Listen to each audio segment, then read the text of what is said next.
to order the Town of Kensington Town Council meeting for Wednesday, October 11th. First order, Pledge of Allegiance. I pledge allegiance to the flag of the United States of America and to the republic for which it stands, one nation, under God, indivisible, with liberty and justice for all.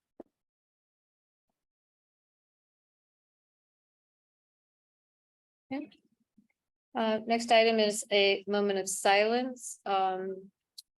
Just want to prepare just a short statement for what's going on in the Middle East.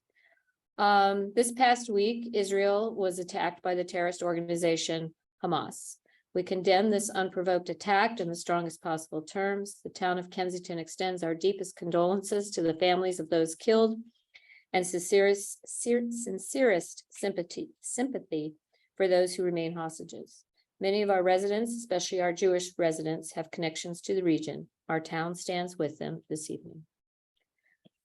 Is there anything else that other items we want to have a moment of silence for? We did have the death of the lady on Baltimore. I don't think that was included in our last meeting. Fisher. Mary Beth Fisher. Yeah, she passed away even a couple weeks ago. I think it was just after our last meeting. Yes, and maybe hold her up in a moment of silence. Be good. Long-time resident. Yes, on Baltimore.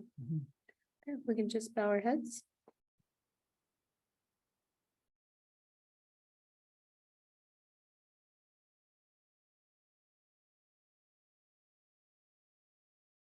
Okay, thank you very much. All right, council, you all received copies of the minutes. I think I was the only one that made just a couple of edits. Didn't have anybody say they didn't like the edits, so I think unless there's other comments, I need a motion to approve. I move that we approve the minutes from the September 13th town council meeting. And is there a second? Second. All those in favor? Aye. Okay, thank you very much. All right, so we will move on down to the mayor and town council. So we're very pleased to have county council member Kate Stewart as our guest tonight.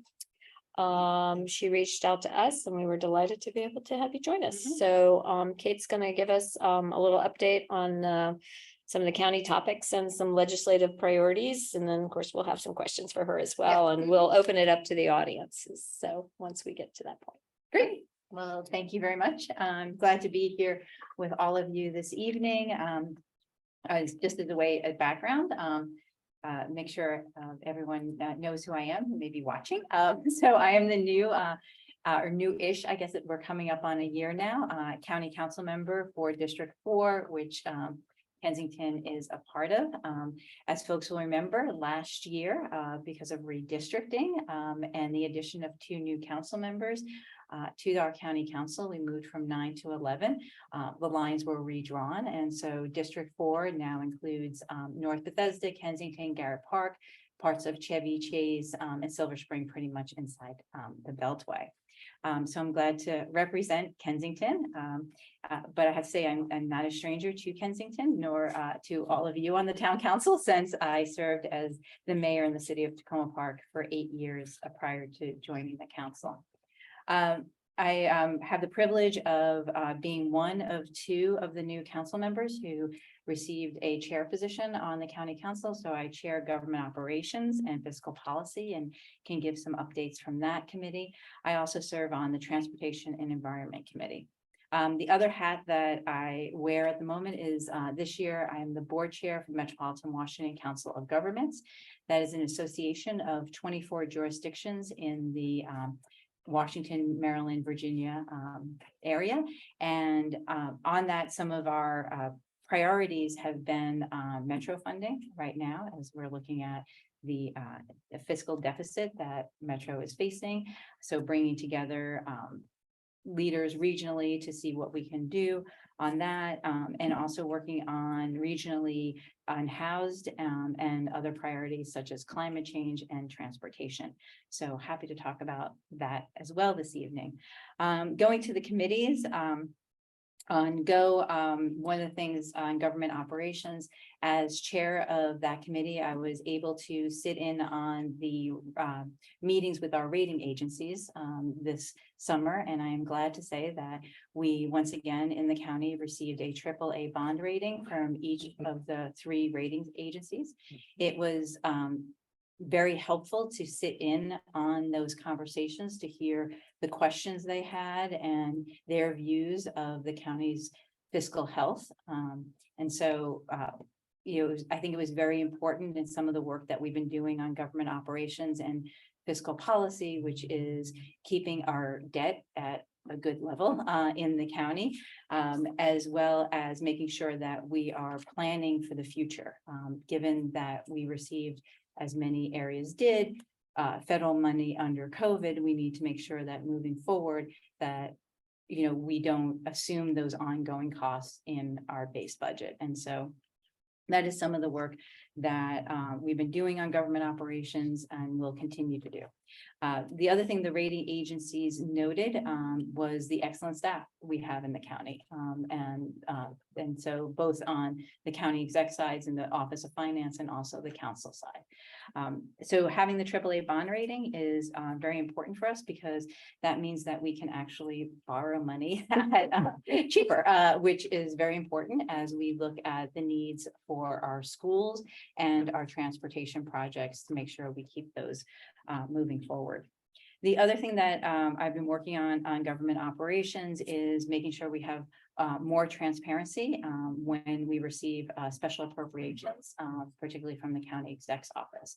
And so we've been looking at putting in place more processes to understand why those special appropriations are coming over, where the funds are coming from, and actually to not look at them in as much isolation as they had been. Can you give us before. an example of a special appropriation? So we will receive, numerous special appropriations. Some of them are grants that we may get, so that's just a pass through, so not a big deal. Others are programmatic, and they're coming out of the general funds and the reserves. And sometimes they're needs, very justifiable needs. And they may be programs that got delayed or weren't ready to go when we were doing the budget. But the way that they come over to the county council right now, it is not clearly identified where the funds are coming from. And they're usually put on the consent agenda for the council. And so one of the things that we're doing is making sure that the cover pages express the why this is coming to us and did not come to us during the regular budget process, and whether the funds are passed through a grant or they're coming from our reserve and general funds. In addition to that, now we are going to have government operations do committee meetings with the different committees to review those. So for example, there's one coming up, Mayor, I mentioned to you the pilot drone project that the police department has proposed. That's an example of a special appropriations that came over to the council that will go to a committee meeting of government operations and public safety to review before it goes to the vote for the full council. Good. So those are some of the processes we're putting in place. Just quickly on transportation and environment. First, I'm going to do a huge shout out and thank you all for your hard work on the pedestrian master plan, because by the time it got to transportation and environment, it was in great shape. So thank you. I would say that is pretty much all Nate. Yeah, well, it was really very helpful to have your thoughts on it very early on. We did spend a good deal of time in transportation and environment reviewing the master plan. We did make some changes to it ultimately, but that just passed the full council yesterday. Oh, wow. And so, Awesome. we just did it yesterday afternoon. Great, So congrats. it's really, and one of the things that we have been stressing with this is this is unique to us here in Montgomery County to have a pedestrian master plan. This is the first time we have done it.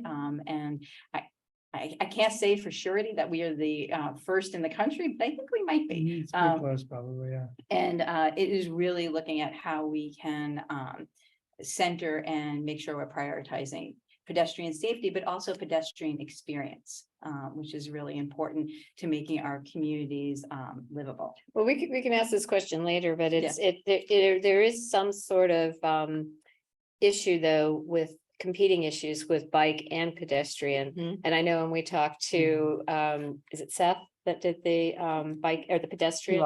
Eli, excuse me, Yeah. Eli. Yeah. He said pedestrians are always on, they are above bikes. Yeah. Yes. Right. So So we do have the bike master plan, Right. which is about 5 years old at the moment. And so, it is one of the things that we did discuss in committee as well as with the full council, is that we have the bike master plan, we have the pedestrians master plan, and then the planning department is also working on the highways and streets master plan now. So these are looked to work together, Right. and they are kind of layered, but yeah, they're. pedestrians. We are, yeah. And I think that is one of the reasons the planning department felt it was very important to have a pedestrian master plan, because many times, we are looking at master plans Right. from like the built environment and other things, and we take people into consideration, but this one is really centering the experiences of the pedestrian. So there's a lot of good stuff in there. I think there was like 130 or some odd recommendations. There are a lot. So it'll stay with us for a while. The other thing that we recently did that came through Transportation and Environment is the Safe Streets Act. And this is going to be very important for us, because as we look in some of our downtown areas, we will be increasing the time for the pedestrian crossing, for the lead time on lights. In addition, we will be getting rid of, in many places, the right-hand turn on red. And one of the things that is very important is also looking at our walk sheds around schools. And so now, if there is a crash, it doesn't have to be a major crash for the Department of Transportation to do sort of an analysis of the area to see if improvements need to be made. The thinking was that let's not wait till there's something major happening. If there is even a minor incident crash that takes place, that we should be investigating and seeing why that occurred and what we can do to improve the area.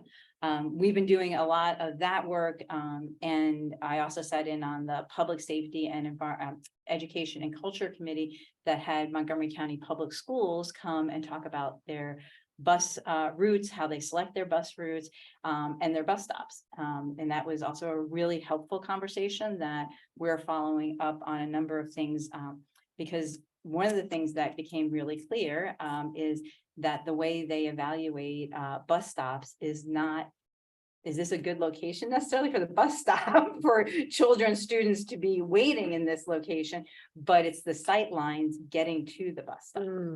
So there's a lot of things to really think about in terms of where we're placing our bus stops. And we've begun those conversations with the school system, and I'm looking forward to continuing that.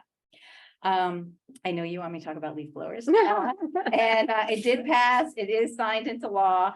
So we did ban gas powered leaf blowers. The county exec did sign into law. What this means is that there will be a sale on leaf blowers, gas powered leaf blowers in July of 2024, and the use will be banned in July 5.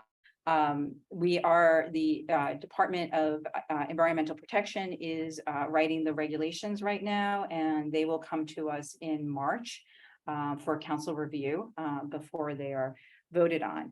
One of the things that I did raise during the last session on this when we voted was the impact on municipalities and whether or not they would be included in the rebate program. At the moment, the answer was no, but we have not gotten the regs yet. And one of the things that I raised and talked to our new director of DEP was to consider the impact on our municipalities and what we could do to look at that. Did I understand you correctly that you're not able to sell them after a certain point, or they can sell them, but you can't use them? Right, well, you can't, right, we first banned the sale. Okay. So that's we wanted to do that first, so that way people wouldn't like buy one and they're. Go up so- to Home Depot, buy one, and then you say, well, no, you can't use it. Right. Okay. So first we're banning sales and then we'll ban the use. And one of the things that I'd love to work with you all and Matt is, to look at, to the extent the town uses the gas powered leaf blowers, what impact this would have on you all, so that as we're writing the regs and working with the Department of Environmental Protection, we can look at how we can make sure that we can try and lessen that impact. With leaf blowers is certainly one category. Yeah. The other one that has maybe even a disproportionate impact for the town is the vacuum. Yeah, So we have this diesel vacuum, it hooks onto the truck. And the It goes county probably behind. has them too, so Yeah. it's, I mean, the crew goes by and I was talking with our crew supervisor, they did I think it was a record 93 truckloads last year. So Mm. that is after it's shredded and put into the trucks, Right. this is a considerable amount. And that's Yeah. just our little, half-mile area. I have to think parks and I have to think the county is also using it, but as written and passed, it bans pull behind vacuums. And that would mean our entire leaf collection program is somewhat obsolete now. Okay. Well, we can look into that and talk to Director Monger about this as he's writing the regulations, and make sure that our understanding and the council's intent was for the gas powered leaf blowers. Mhm. In particular, the ones that individuals would use and have to put on right. the strap. And yeah. so we can clarify that and Well, I mean, the question would be, are we banning picking up leaves? So, I mean, if you can't use the vacuum, there's not a lot of Right. alternatives. And that would include the county as well. And then maybe the county's saying, well, we're not gonna pick up your leaves anymore. You either have That's- to bag them. that is not the conversation we had on the Okay. council. The conversation we had was the banning of gas powered leaf blowers. Blowers. And Okay. not picking up of leaves. So Okay. we'll just make sure that as we're writing the regulations and moving forward, that the county is still picking up leaves, just to be clear. No, sorry, rumors. Well, The that county was a is major still- question, because if we're not able to use that, what is the alternative? Right. And there just aren't a lot of Yeah. alternative, you can't use a battery operated vacuum. Yes. That's not gonna work Right. with what has to be picked up, especially when they're wet and all Yeah. this other stuff. So Mhm. that's the, Yeah, so what this legislation did was ban leaf blowers, And not vacuums. vacuum. Okay, we'll double check. Which I- gas. Well, there are vacuums that I've never seen a gas powered vacuum, but I know I've seen Are there also I've seen yeah. electric vacuums. I've Yeah. seen them in town. That people are picking up their leaves Leaves with a with a vacuum. vacuum, but it's, they're Not holding the a whole town's bag and, leaves. huh? Not the entire town's leaves. No, just in their own yard. So it may be that's what the vacuum part is. Yeah. Okay. So, And we are still encouraging people to put their leaves in their garden beds right. and Of not. course, Not but have it some picked people up. have more leaves than can fit in a garden bed. So. Yeah. So we'll clarify that and Okay. make sure, yeah. But one of the things that I wanted to make sure is, when we can work, Matt, with your office and just try and figure out what the impact would be for the gas powered leaf blowers. Do you happen to know why the DEP is writing the regulations when it's a noise ordinance? DEP actually covers the noise ordinance. do? Yeah. They- Mhm. okay. Mhm. The noise ordinance actually comes under DEP. Yeah, like when we were Yeah. talking about the urban noise district, I think it's. So that's an DEP. environmental. Yeah. Yeah.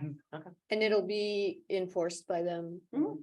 not. So, and we I'm did a little talk, skeptical about talk a bit about, the enforcement, and the way the department talked about it was first, heavy education and, providing people, especially with like warnings, and then, it's not until somebody is like flagrantly,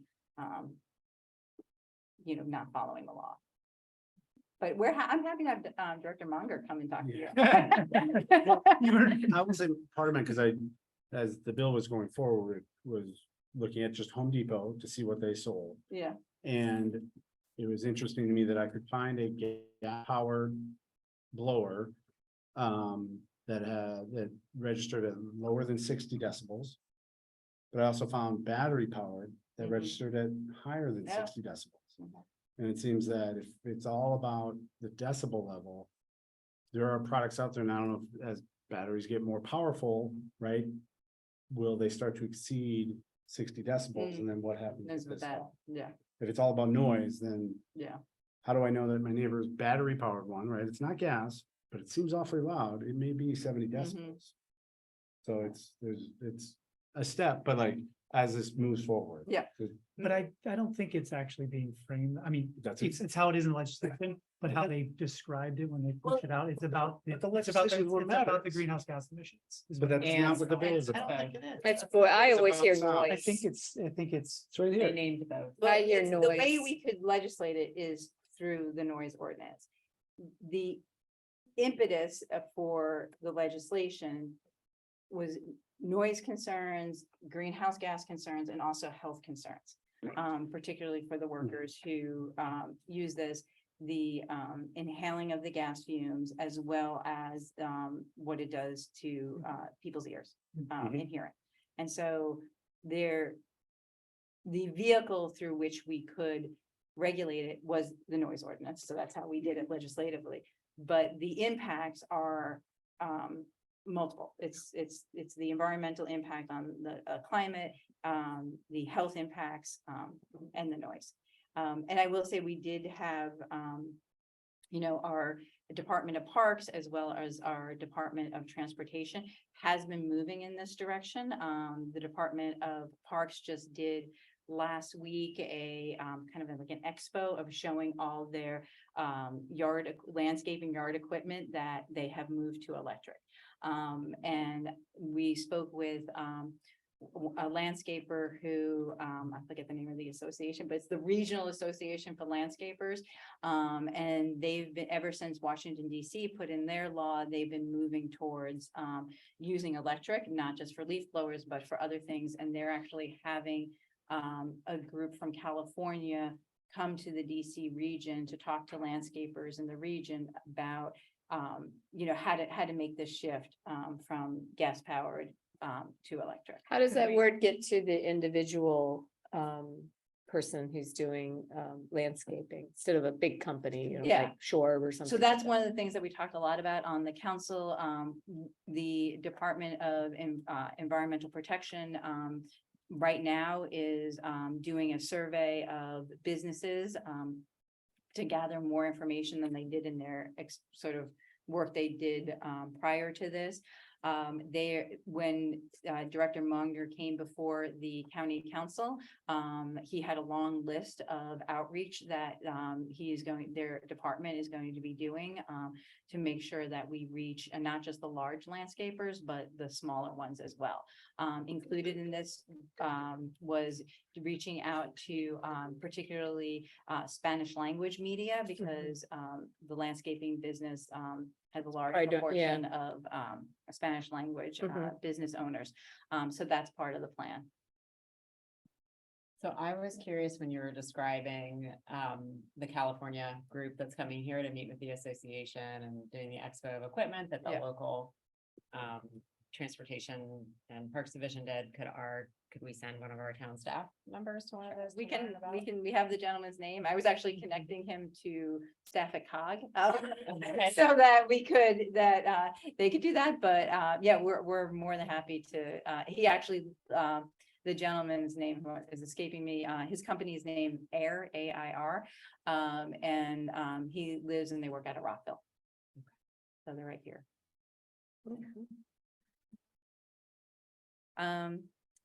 Yeah, so, the other thing, there's tons of things. We've been spending, I think you all know, a good deal of time in Kensington. One of the things that our office is very much focused on is constituent services and making sure that, especially as a district council person, reaching out to folks. So we had our field office set up at the farmer's market. I think you did that at least 3 or 4 times. Oh this yeah, we were summer. out there quite a bit, but it was great to hear from folks, get to know more of the residents, make ourselves more known, especially I think there's a lot of confusion with the redistricting, and as it is, lots of times people don't even know. They have no clue. They have no clue what district they're in. So I really appreciate that you guys have done that, Yeah. because I don't know how much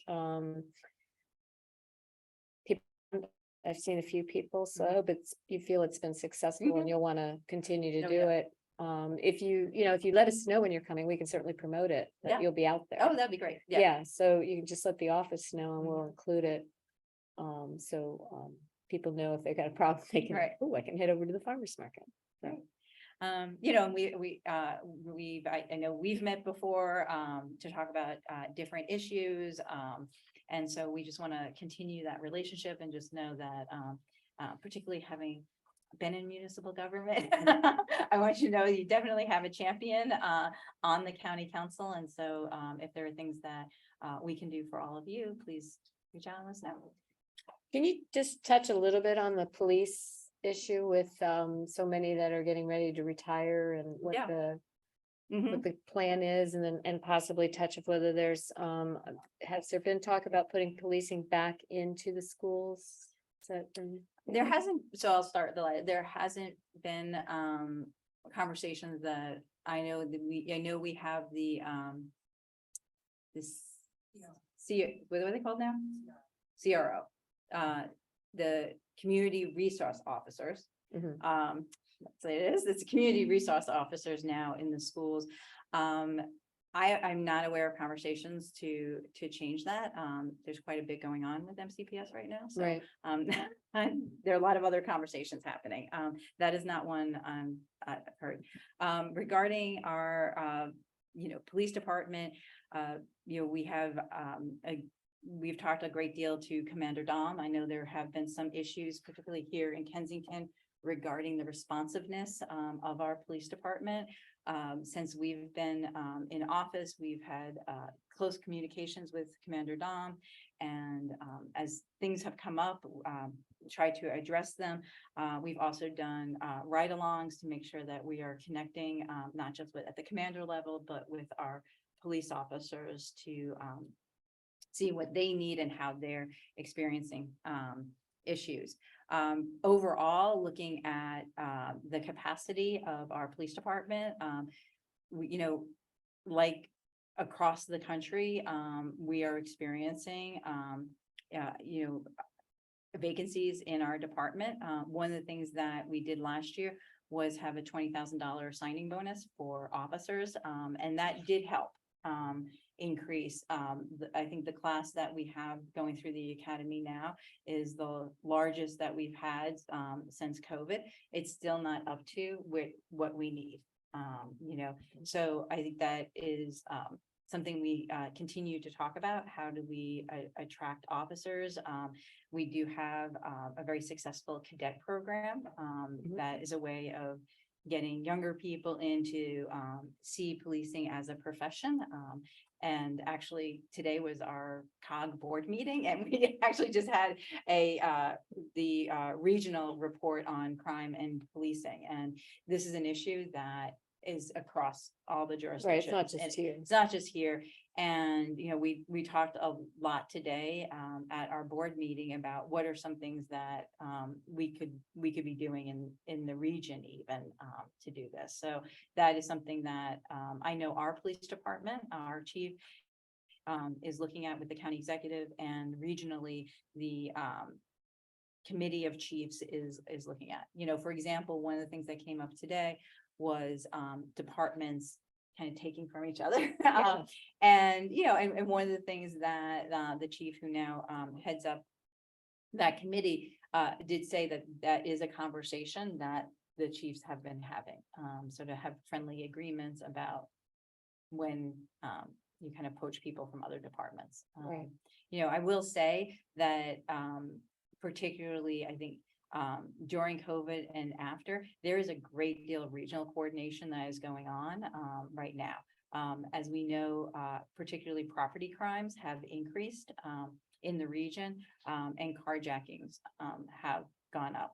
And there is a great deal of coordination going on and the sharing of information, because lots of times the folks who may commit that crime are jurisdiction they're in, or may take a car to another jurisdiction. And so there's a great deal of coordination happening right now. Well, I was very pleased that somehow the Fairfax police learned of Yes. the recent robbery here and they reached out And, because they're having the same problem over Yeah. there, so that was good. Yeah, no, we went through a lot of that today, and I know talking to, some of our police officers, one of the things around the country and regionally, we've been experiencing is also like the drag racing and other things that happen, and like almost all the time that occurs, those are people who are coming into our community.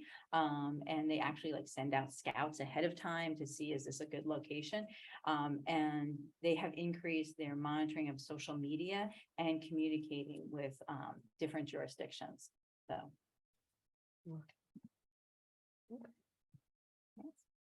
Anybody have some questions?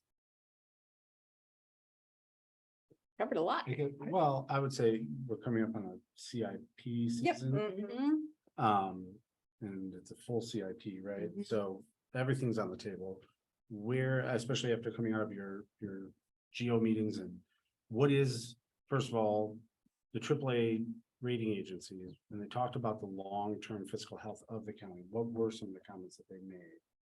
Oh, one of the things that they did talk about was, the fact that we have been, keeping our debt ratio at a good level. And so as we go into the CIP, one of the things that we're gonna have to be conscious of, and actually, this was the, committee meeting that we had last week on government operations to actually review our, capital improvements, projects budget, holistically at a macro level before we get into specific projects, because one of the things that we're looking at is there's a lot on the table already. And even to just accomplish the things that we've been talking about, for the last few years. And so to understand what has already been talked about in the pipeline for transportation issues for, the schools and everything. And so we wanted to start that conversation on government operations, so people had a good understanding of what are we looking at for the CIP. One of the other things, that did come up during the conversations with the rating agencies was, some of the changes we made, last year to, the recordation tax, the one-time fee people pay when they, sell or purchase a home. And, that, because that money was dedicated to capital projects, and goes to our school, projects and our transportation infrastructure projects, and it is a stable, recordation tax goes up and down, but it is an identifiable, fairly stable source of funding. That's what the rating agencies like to see. And so some people may not like that. That's the recommendation. I understand that. However, for the rating agencies, what they're seeing is stability and predictability in terms of how we're paying for things. And so those were positives, that they, talked about. And I think the other thing is, our strengths in the region. We have, we do have a very strong economy. We have an educated workforce. We continue to attract new businesses. We've actually moved up in terms of our rating, across the country for, biotech firms. We were 4, now we're 3. So all of those things that as they look at long-term potential for the county and where we're going, they're seeing good things. So with that, I mean, I think, that some have been extended Yep. is something that we are very concerned about. And so my fear is you go into CIP, especially with this idea that it is a positive to keep your debt ratio low. More projects are going into the funnel than are coming out of the funnel. Yep. And some projects, like some that have been extended, have been in the funnel for Ever. forever. Yeah, I mean, the original idea was like 1972. right. But it has been in this ongoing CIP saga since really like 2012. And I guess as a positive we keep our debt ratio low. Part of that is we keep just moving projects out Yep. another year, another year, another year. And so that I think is my fear with it being CIP season again, is that what happens with somebody having extended. Yeah. And also noise library. Yeah. Noise, Yeah. yeah. So I think on the the bigger picture of projects coming in and just getting pushed down the road, that is something we talked about at the committee level, that like, we need a true CIP. Mhm. Because it is ridiculous, and it is not fair to residents, to have something in the CIP if we just keep kicking it down. Well, or So- people just deciding to take it out Right, Yeah. because they don't like it. right, Well, and business and property owners as well, who are trying to sell their properties, but it's caught up in a never ending CIP. Yeah. Yeah. so that is what we want to work on this time, and like last year, stayed in the CIP, you have my commitment as the district council member to continue working on that and working with my colleagues to make sure it stays in there. Okay, well, we appreciate that. It's just, it is getting to the point of, seeing it in your lifetime. I Yep. mean, it's just, that's where, because it just keeps, yes, it's staying in, but it's we just need putting to it a little further, not push further it. away. Yeah. And it needs to not Right, do that. Well, and everything that we just talked about, that you started off with the pedestrian master plan, taking pedestrians into account, all these wonderful ideals. This touches that, right? This pulls people off I of agree. Connecticut Avenue onto a smaller scale, safer road that can be purposely built with pedestrians and bicycles and all the infrastructure to support them. And it's everything that the county espouses, but then when it comes time to doing it, they're like, oh, but we don't, on paper, it looks great, but we don't want to actually. 100% agree. So Yeah. that's actually one question I had that relates to the CIP and the pedestrian master plan, and I'm curious if the council or through the GO committee you're coordinating with county executive and his team on all the federal funding that's available and prioritizing how projects get into that queue Yeah, for so ones we- that are yeah. larger than what. So we actually, we have, which comes out of T&E, for transportation projects, it'll come out of, Transportation and Environment Committee, but we have priorities letters. So we do priorities letters for infrastructure projects, each year, one that goes to, Annapolis, to the state level, and we also send it to our federal delegation as well. And those are things we discussed in committee sessions. It gets brought to the full council and move forward. So, I think there are a number of opportunities. We were successful in a number of areas last year. One of them was to receive funding for the metro entrance in North Bethesda. We did receive some federal dollars for that last year. And I think one of the things that we all have to pay really close attention to right now is what's going on in Annapolis with the Transportation Fund Commission, and what is going to come out of that. I mean, right now, what we're faced with is the fact that we are getting less revenue from the gas tax. The positive is people are using less gas. The negative is that's how we have primarily funded our transportation fund in the state, which pretty much just covers almost all of our transportation. Is there an projects. electric tax when these guys fill up? Do they, is No. there a tax? No. Yeah, easy. Well, I'm So- just asking. You point to him too. We want people to change, we change. I know, but I mean, Right. it will get to that. Well, point, this is, though. these are the things, so Mileage if and you stuff. have ideas, Delegate Corman is on the commission. Yeah. And so these are the things they're discussing right now. Right. But the reason why, here, particularly, we need to pay close attention, because projects like if we're talking about BRT or funding for WMATA that, touches particularly Montgomery County really hard, we're in competition for other dollars. And the governor has made his priority, has talked about the red line in Baltimore, which obviously has to happen, was neglected under the Hogan administration. But there are a finite amount of dollars, and how we are going to fund the transportation fund is going to be really important to us. So that's in Annapolis, and so looking at the state dollars is keeping track of that is going to be important.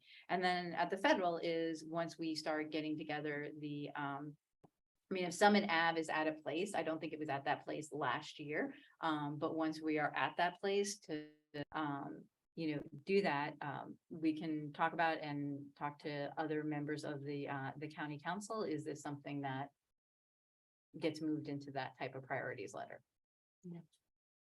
Good answer? Ann? Yes, thank you. Anything else? I just wanted to thank you for your leadership on the pedestrian bicycling issues, and congrats for the Safe Act passage and the pedestrian plan. Just wanted to flag that we also have a plan coming out Yeah. for the town. As you know, our bicycling pedestrian priority area plan was drafted by SHA and us collectively. Mhm. We have a draft and we're commenting on it internally. And then we will, I think we're gonna probably have that published in the next month or two after it goes through the process at SHA. But we have partners at the county and Yeah. MCDOT and planning who've been participating in that, but just want to ask for your continued support as we implement it, because we really want the boundaries overlay the BIPA boundaries of the county, so they're the same, and it's really meant to improve coordination and, as you know, collaboration. So when we start trying to implement that, we'll continue to count on your support. Improving coordination, and collaboration. You can do that. Yeah. Through That would be this. amazing. Yeah, we'll do it together. Well, I think part of our frustration is that we've had a great relationship with the person in charge of our district in SHA. Yes. And now he's leaving. Yeah, He's I been know. promoted and moving to, Yes. and it's just We, like, we're all mourning that loss. Yes. so it's like, oh, give him more money, but can he just stay put? Yeah. Just Ah. because we had some real momentum Yeah. in making some progress. And then he's moved, and now you've got to start all over Yes. again. And that person may not be as, interested in our area, or maybe looking else, in other places, or, Well, whatever. at least the person we are all mourning Mourning is the staying loss of- in at the in-state highway, just. Yeah. Yeah, he's being just going into a whole nother um, district, yeah, so, but so, but it's true frustration on your still, end. still calls District 4 home. I know, but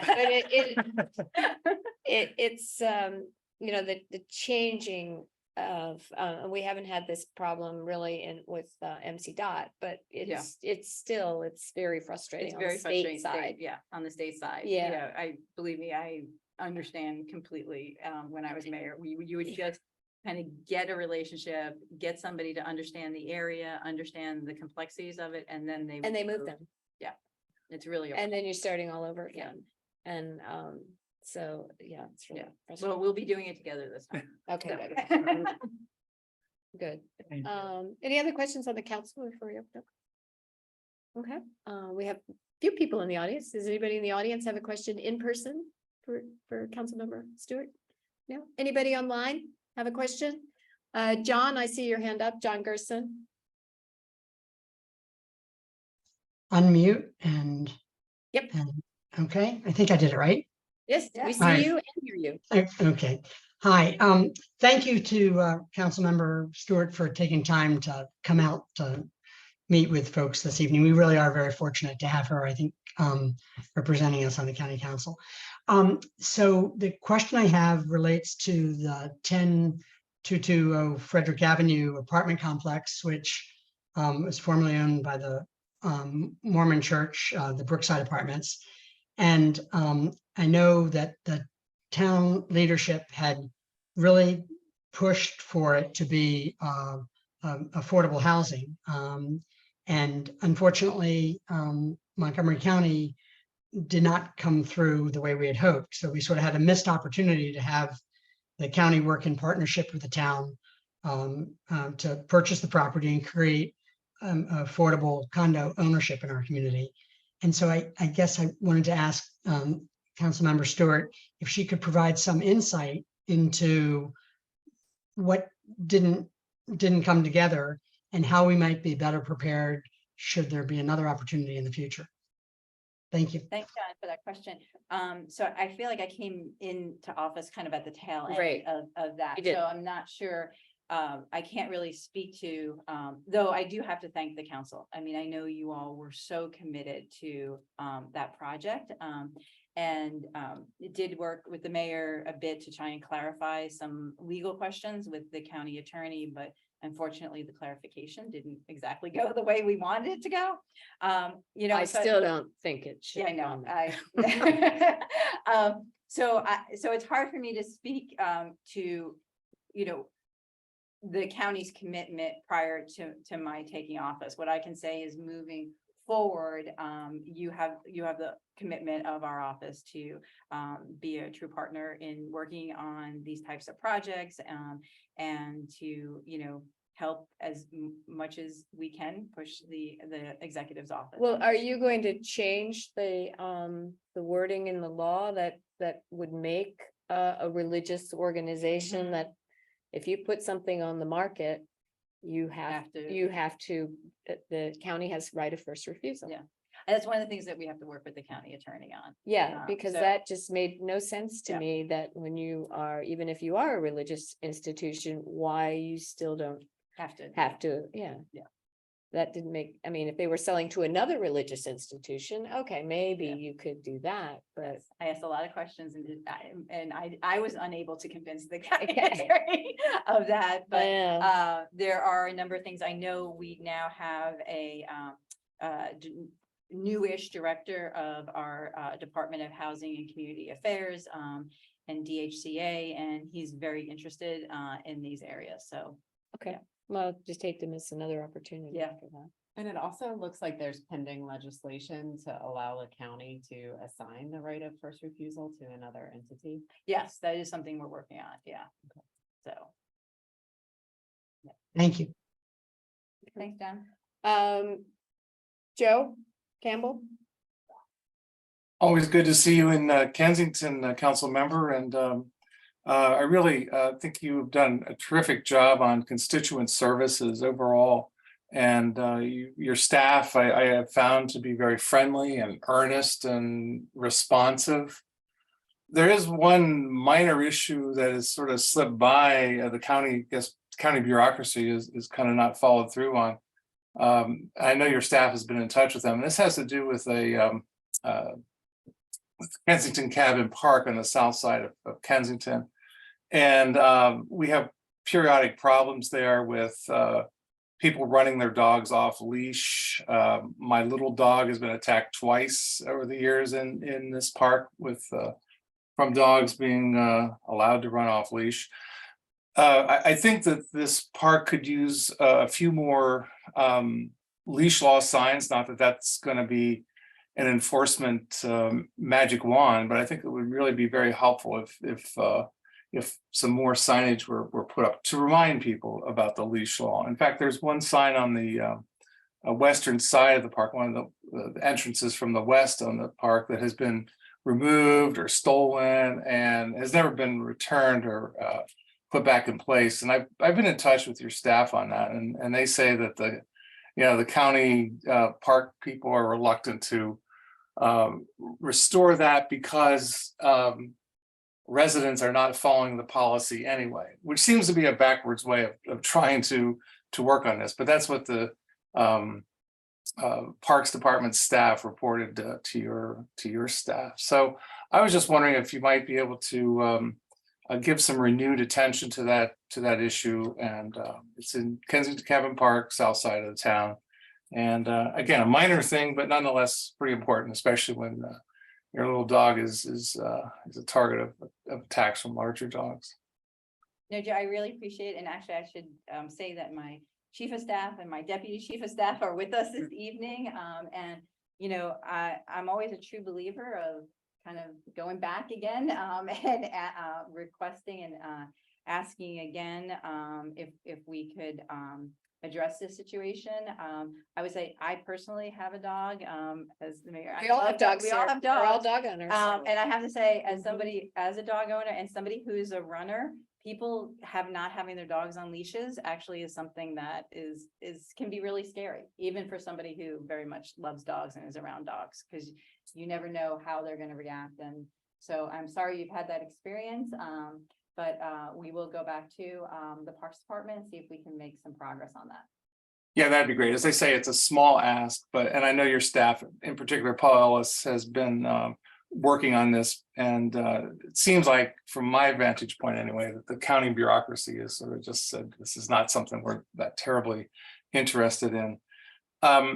Just another minor issue, and since your staff is in the audience tonight, I would like to call the county's attention, or your attention, I guess your staff's attention, to a very tall, very dead pine tree on county property along the Kensington Parkway Access Road. And the nearest street address is 10023 Kensington Parkway. And that tree is really large, really dead, and is really a hazard, I think, to falling in a upcoming storm sometime. Oh, we can definitely call them. So it's not a town matter, I'm pretty sure. So since it's on county property. Double team. Anything else, Joe? Thank you, council member. It's really great to see you in town, and appreciate your taking time tonight. Thank you. Right, anybody else have a question? Okay. Yeah. We're looking at it on the On the- Google Maps. Oh, the Yeah. The very dead tree is very. It's a very dead tree. Absolutely. You know, I had the opposite problem. I had, my son stuck me with his pit bull when he went off to, Korea. And ended up keeping her, but she was a very aggressive dog with other dogs. So I couldn't take her out for walks because I had the opposite problem with Joe. I had cute little dogs off leash who wanted to run up and see her, and I would be screaming, no, get your dog away from my dog because she will kill her. And so, yeah, I mean, keeping your dog on a leash is really for safety. Yeah. It really is. And because I have a little dog now who doesn't need to be on a leash, but for her own safety, Yeah. she needs to be on Yeah. a leash. Yeah. So, but I know we've had issues with some of our own residents that think their dogs are very well trained and Right. they just don't need to be on a leash, Mhm. but they really do for their. So. Okay, Cool. well, thank you so Thank much. you. Thank you very Really much. appreciate it. Don't be a stranger. I know I you will won't, not. but. Thank you. So, thank you. And Paul and Cecily, thank you so much for coming tonight. Thank you. And you don't have to stay. No. Oh, I see Sue Ellen here. Okay, thank you very much. Okay. All right, so we will move down to the next item, which is the Holy Cross health sign. And Matt, I don't know, is the person here? Oh, is it on the line? Jeff Bartlett with Holy Cross Health is. Oh, there he is. Zoom. Okay, He has requested, we discussed this during work session not too long ago about the potential placement. The Holy Cross sign at 10605 Concord Street. This is not a variance. What they're requesting is comment for the county sign review board. Holy Cross Health has requested to place a sign above 26 feet of grade. County sign review board has requested comment from the town before they take this back up. And Mr. Bartlett is on Zoom. I will pass it over to him. Okay, all right. Good evening, all. Can you hear me okay? we can. All right. Well, thank you. And I certainly appreciate the time to meet with you all, the forum, to connect with the council. As Matt said, I'm Jeff Bartlett. I'm the Director of Capital Projects for Holy Cross Health. And we are operating a Holy Cross Health Partners practice in Kensington that has just relocated from just up the street on Farragut Avenue to where we currently are on 10605 Concord. If it's possible, I'm happy to share my screen, and I have a few slides if those that are online can see. Hopefully we can talk through a little bit. Okay, Alex is going to give you permission to do that. Give her a second. Sure, great.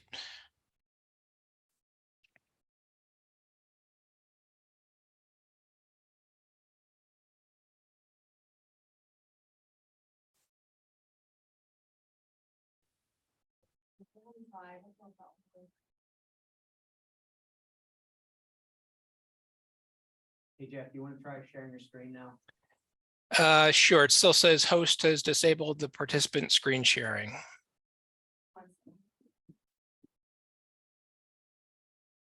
Go ahead and try one more time. Yep, there we go. That works well. Okay, can you all see that then? Yes. Perfect. All right. Great. Well, thank you again. So just to give a quick overview in terms of the locations that we're talking about, the previous location of our health, this was at 3720 Farragut. We have relocated and been in operation since January at our new location just down the street at 10605. Again, this is primarily a physician's practice serving the community, mainly the seniors and underserved part of our community. What we're proposing is really a reuse of the existing sign that was installed at the previous location. That was an existing box sign. As you all know, I'm sure we are doing everything that we can to save our costs and use them on patient care where we can. So this was an opportunity for us that we wanted to reuse an existing sign. And we are proposing a height variance with the Montgomery County Signage Board to allow us to install that sign at a top height of 47.5 feet. The sign does have some internal illumination, although again, I understand there could be some restricted hours, which we are again amenable to working with the council and the town to certainly hear those concerns and we'll work with you on that. The old location, again, just to give you an idea of the existing sign that we are talking about, this was the old location at 3720. We would be using essentially this existing box letter sign here. The new location, if we're looking at from Concord Avenue, is a 4-story building. I don't know the exact age of it, but it does have some limitations with where we're able to mount the signage. Primarily that is due to these HVAC louvers that you see on kind of these interstitial between windows. And so we had proposed to mount the sign essentially at the top left corner of that building to both get out of the way of windows and get out of the way of any of the HVAC louvers. This has already gone through landlord approval. We've had some initial review with the Montgomery County Signage Board, at least in terms of getting on their agenda, but understanding they wanted to defer to the town of Kensington first. Just wanted to present those challenges and our thoughts on getting your endorsement before we went back to the Montgomery County Signage Board. Happy to answer any questions that I can, but again, thank you for your time and the forum to speak to you all. Great, thank you. Council, do you have any questions? Jeff, I'm looking at the facade of the Concord building, and I can understand what you mean by the HVAC louvers. Is it, if the sign were to be placed on part of the building, in between the window levels, over top of those louvers, what does that do to the operation of those pieces of equipment?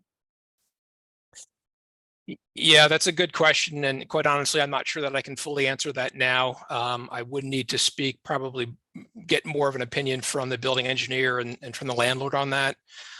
Those are primarily air intake louvers. So if there's any restriction on air intake, I'm sure they would not favor that placement. Is it possible that the sign could be mounted offset from the building with some of the channels? Quite honestly, I think anything is possible. But again, initially we had proposed, or I think the landlord quite honestly had proposed in our lease that the location at the top of the building to avoid those louvers was their first choice.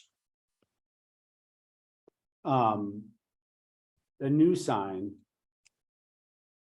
channelized, lit up, kind of in accordance with our code and what we ask, other businesses coming in. You talked about trying to save costs. What would be the cost of having a new sign made? We, again, haven't gotten a fully detailed estimate from, in terms of going through the shop drawing and design phase. But our signage vendor estimates that's probably between $5,000 to $8,000 for just for the labor and material for the sign. Again, we've already assumed the cost for installation, but again, that's about a $5,000 to $8,000 add to our capital budget. Okay, so I just want to make, this is trying to save $5,000 to $8,000. Initially, right. So the intent to reuse that existing sign that's again in good working condition was that saving money where we can. I mean, we've reused furniture and reusing artwork and other items. So just looking at all opportunities to save costs. Okay. And this is the same health cross that made $654 million in 2022. Yeah, again, we were also in the red. I mean, as you don't have to go through the last few years, but you know, it's been a challenging time for all healthcare systems. You know, contract nursing and other labor costs have gone up, and that's really what's driving our margins.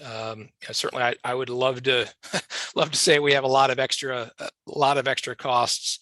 Our capital budgets have been cut basically in half for the last 2 years. So we have projects that we are wanting to do that have been deferred just due to those capital restrictions. But luckily, this was one that we had in the books and we're able to move to this new location and serve the community. What was the, I don't know if you can answer this, but what was the reason for moving, and what was the cost savings or increase to your capital budget to make the move? I'm just trying to get a sense of the proportion that this sign, a new sign, would add to that overall moving cost. Yeah, I think again, our old lease was up, so that was really what predicated the move to a new location. We also expanded our footprint slightly, so looking to bring in additional providers, and this location fit the bill. It worked out actually that the landlord of our old building and this building is the same. So in terms of the rental costs, you know, we didn't really see much increase other than the square footage increase for the cost of the rent. Okay. Thanks. Anybody else, any questions? If I guess, so one factor is the cost. The other is the placement. Does keeping the old sign and placing it at 26 feet work? Well, again, I think the challenge is in terms of the placement are these louvers. You know, if I had to pick and say what are our priorities, I think it would be to reuse the existing sign and not incur additional costs. If we can find a solution that mounts this sign at an appropriate location that meets that height restriction, we'd have to go back to the drawing board a little bit and work with the landlord and identify, can we find a solution that mounts the sign, you know, perhaps here or somewhere that you know, working with those HVAC louvers doesn't interfere with their intake. But again, I think our priority, if we had to rank them, would be to keep costs low, reuse the sign that's in good working condition and was previously in place. And if we can get the height variance, that's a double win, certainly. It's covering a window on. I'm having originally, trouble right? understanding what it is that we're being asked to approve, or against which standard we're being asked to evaluate this. So the sign review board, because the proposed sign is above 26 feet grade, the sign review board with Montgomery County, their staff, Roger Water Street, reached out to us and said that they wanted the town's position. They wanted to see if we would support the sign being placed above the 26 feet grade. So that's what we're being asked to see. So does the sign review board need to evaluate the height as a variance from any standard? So really, we're not granting a variance, we're weighing in on a requested variance at the county level. Okay. They were originally on a sign review board agenda. They went back to Jeff, they came back to us and asked that we make a determination before they take this back up. It's kind of been consistent with all sign review board cases Because we're a locality, they want to know how we feel before they make a ruling. Pretty much, if we say no, they probably won't put it back on the agenda. And so then, from our perspective, is this sign fully compliant with our own sign ordinance? Which prohibits internally illuminated box signs? Yeah, so the only issue Holy Cross would have is no matter where they place it, 26 feet or 46 feet, because the rear of the property is adjacent to residential, they would be restricted on the illumination.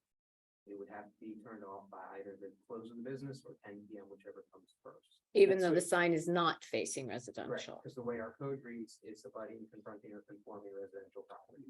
And so the sign type is compliant? So the sign that they want to move from 3720 Farragut to 10605 Concord is compliant with our code.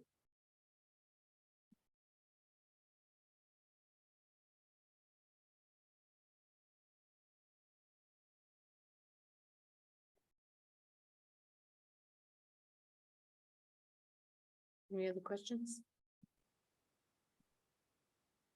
I just wanted to, before, the code says internally illuminated box signs with flat graphics and or translucent base materials are prohibited. And this isn't one of those? So the illumination, Jeff, can you go back to the whole sign? Sure. Okay, so even though it's flat graphics, the illumination on that sign only shines through the HC and the Holy Cross help. So as far as we were concerned, this was compliant. So this is a newer sign. It was installed maybe like 2018 or 2019. So it has a permit. We did permit it. It's approved. It was removed from the property. It is currently in the garage at 10605 Concord. And it is waiting for its fate. So So, and I have one more question. The county standard at 26 feet, I remember some conversation that has to do with encouraging something that's a little closer to street level. Can you speak to that standard? that's pretty much the point. Anything above that, they consider it branding the property, which is kind of. It would be the Holy Cross building, It would be the Holy basically. Cross building. It was the Allstate building at Farragut, before they kind of changed tenants over, the Kaiser building, anytime it's higher than that, they basically brand the building and they limit the number of signage. That you put on it. So like if you But drive. if you did it lower, you could have more. Yeah, so if you like drive through Rockville Pike, you'll see all the commercial properties in downtown Rockville, they'll have one sign. It's like, and then it's basically what they did that.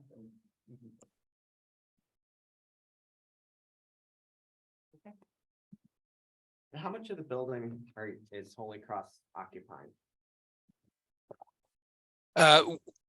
We just have one suite on the second floor, potentially looking at expanding, but right now our suite is about 6,000 square feet.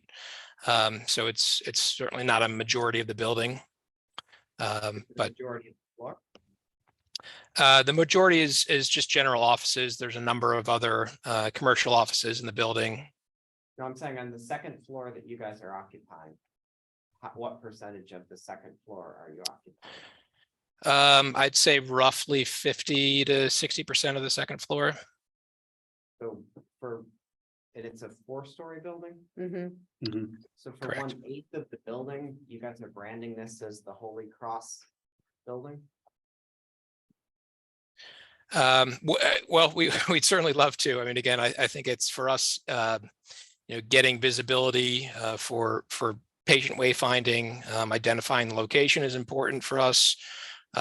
This was something that the landlord was amenable to in our lease. And so, that's always something that's important for us, as you can imagine, is showcasing our brand and our name, as well as patient wayfinding.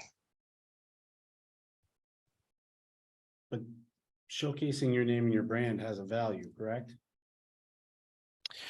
I think you could certainly argue that. I mean, I think it's, one of the factors that we look to include on any lease, understanding if there are, restrictions or, standards or permitting rules within the jurisdiction. But, we would certainly prefer to have a signage option included.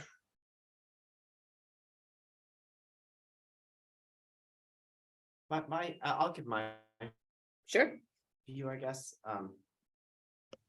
I would probably want to neither support nor oppose this and just let the sign board handle it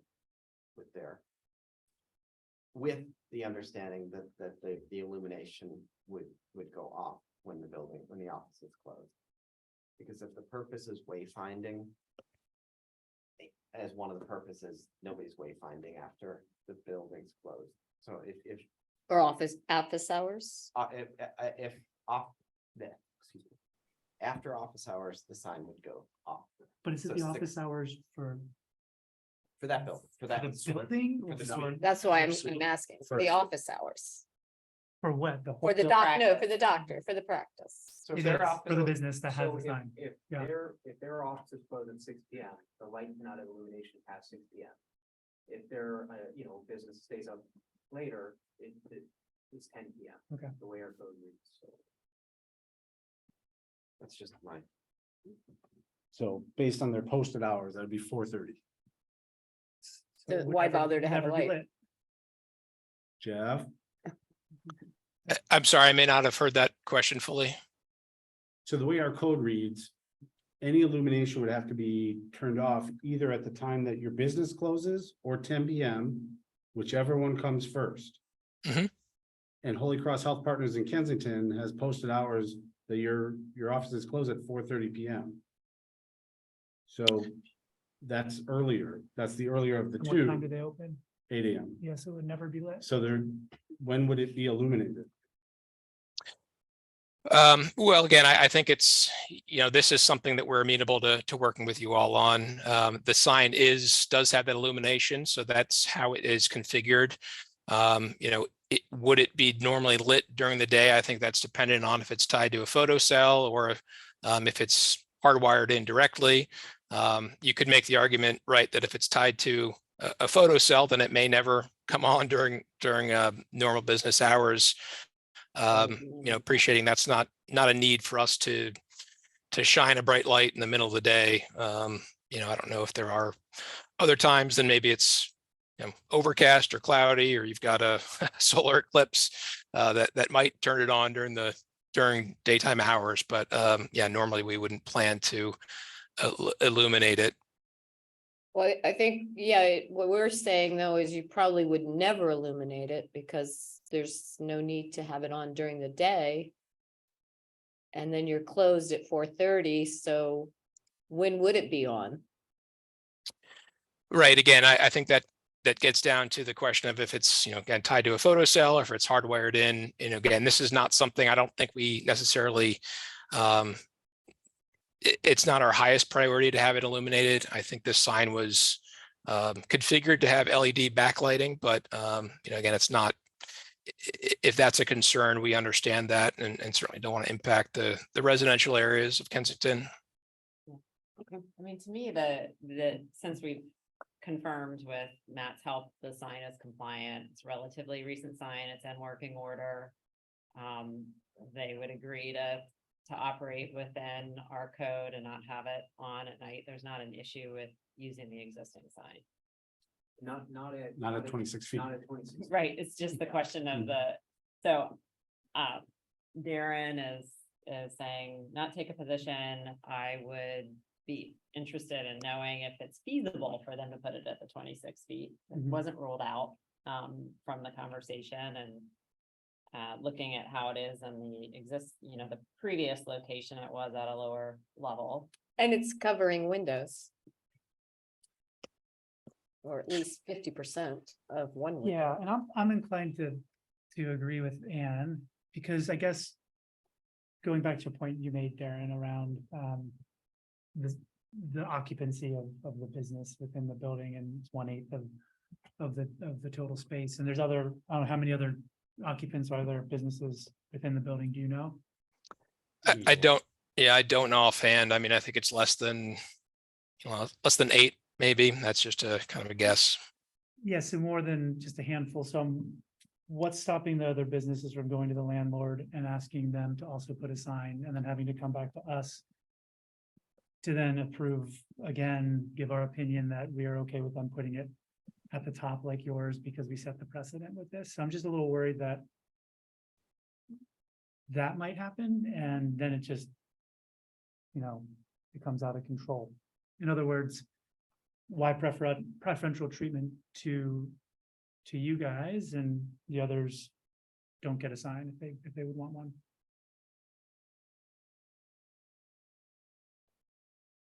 So yeah, the 5-story, 55,000 square foot building. And he said about 6,000 square feet Mhm. out of 55,000. Mhm.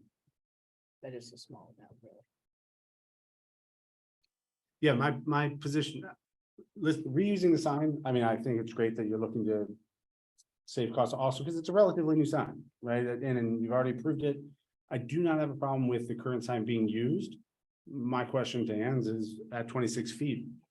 I haven't heard that it cannot operate at 26 feet without impeding some sort of operation of the building, like the HVAC system. And there's maybe a way that it can be mounted where airflow can still reach those louvers.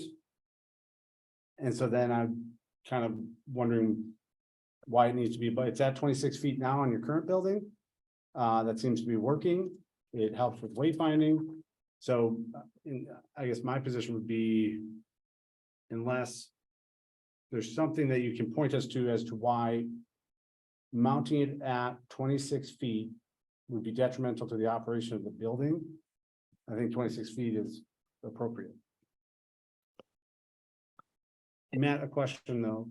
So this goes to the county's sign Review board. review So board, it's their variance process. for Yep. signs. but if they approve it, does Holy Cross need a variance from us to put it above 26 They'll feet? defer to them on that, Got it, thanks. because we don't specifically state height, we defer to the county. Okay. Okay. So it sounds So like you- we can take a vote if you want. It sounds like the preference right now is to keep it at 26 feet. And fine to reuse the sign. Yeah. Right. Yes, Do you want to put any other restrictions such as when the lighted sign is lit? well, I think It's that not is in yet. our code, isn't it? Yeah, so For the, so could be there's other tenants in there? Yes, there's There's- several. 8. No, it's more than that. Okay. I mean, we go to at least 6 of them. No, I'm not even limited. joking. There's Okay. occupational therapy on the first floor. My doctor's in there, Pizza. there's several. but for clarity, Jeff would go back and find out if they can place it at 26 feet. And if they can, I mean, that's what we'll tell the sign review board and Roger Water Street staff.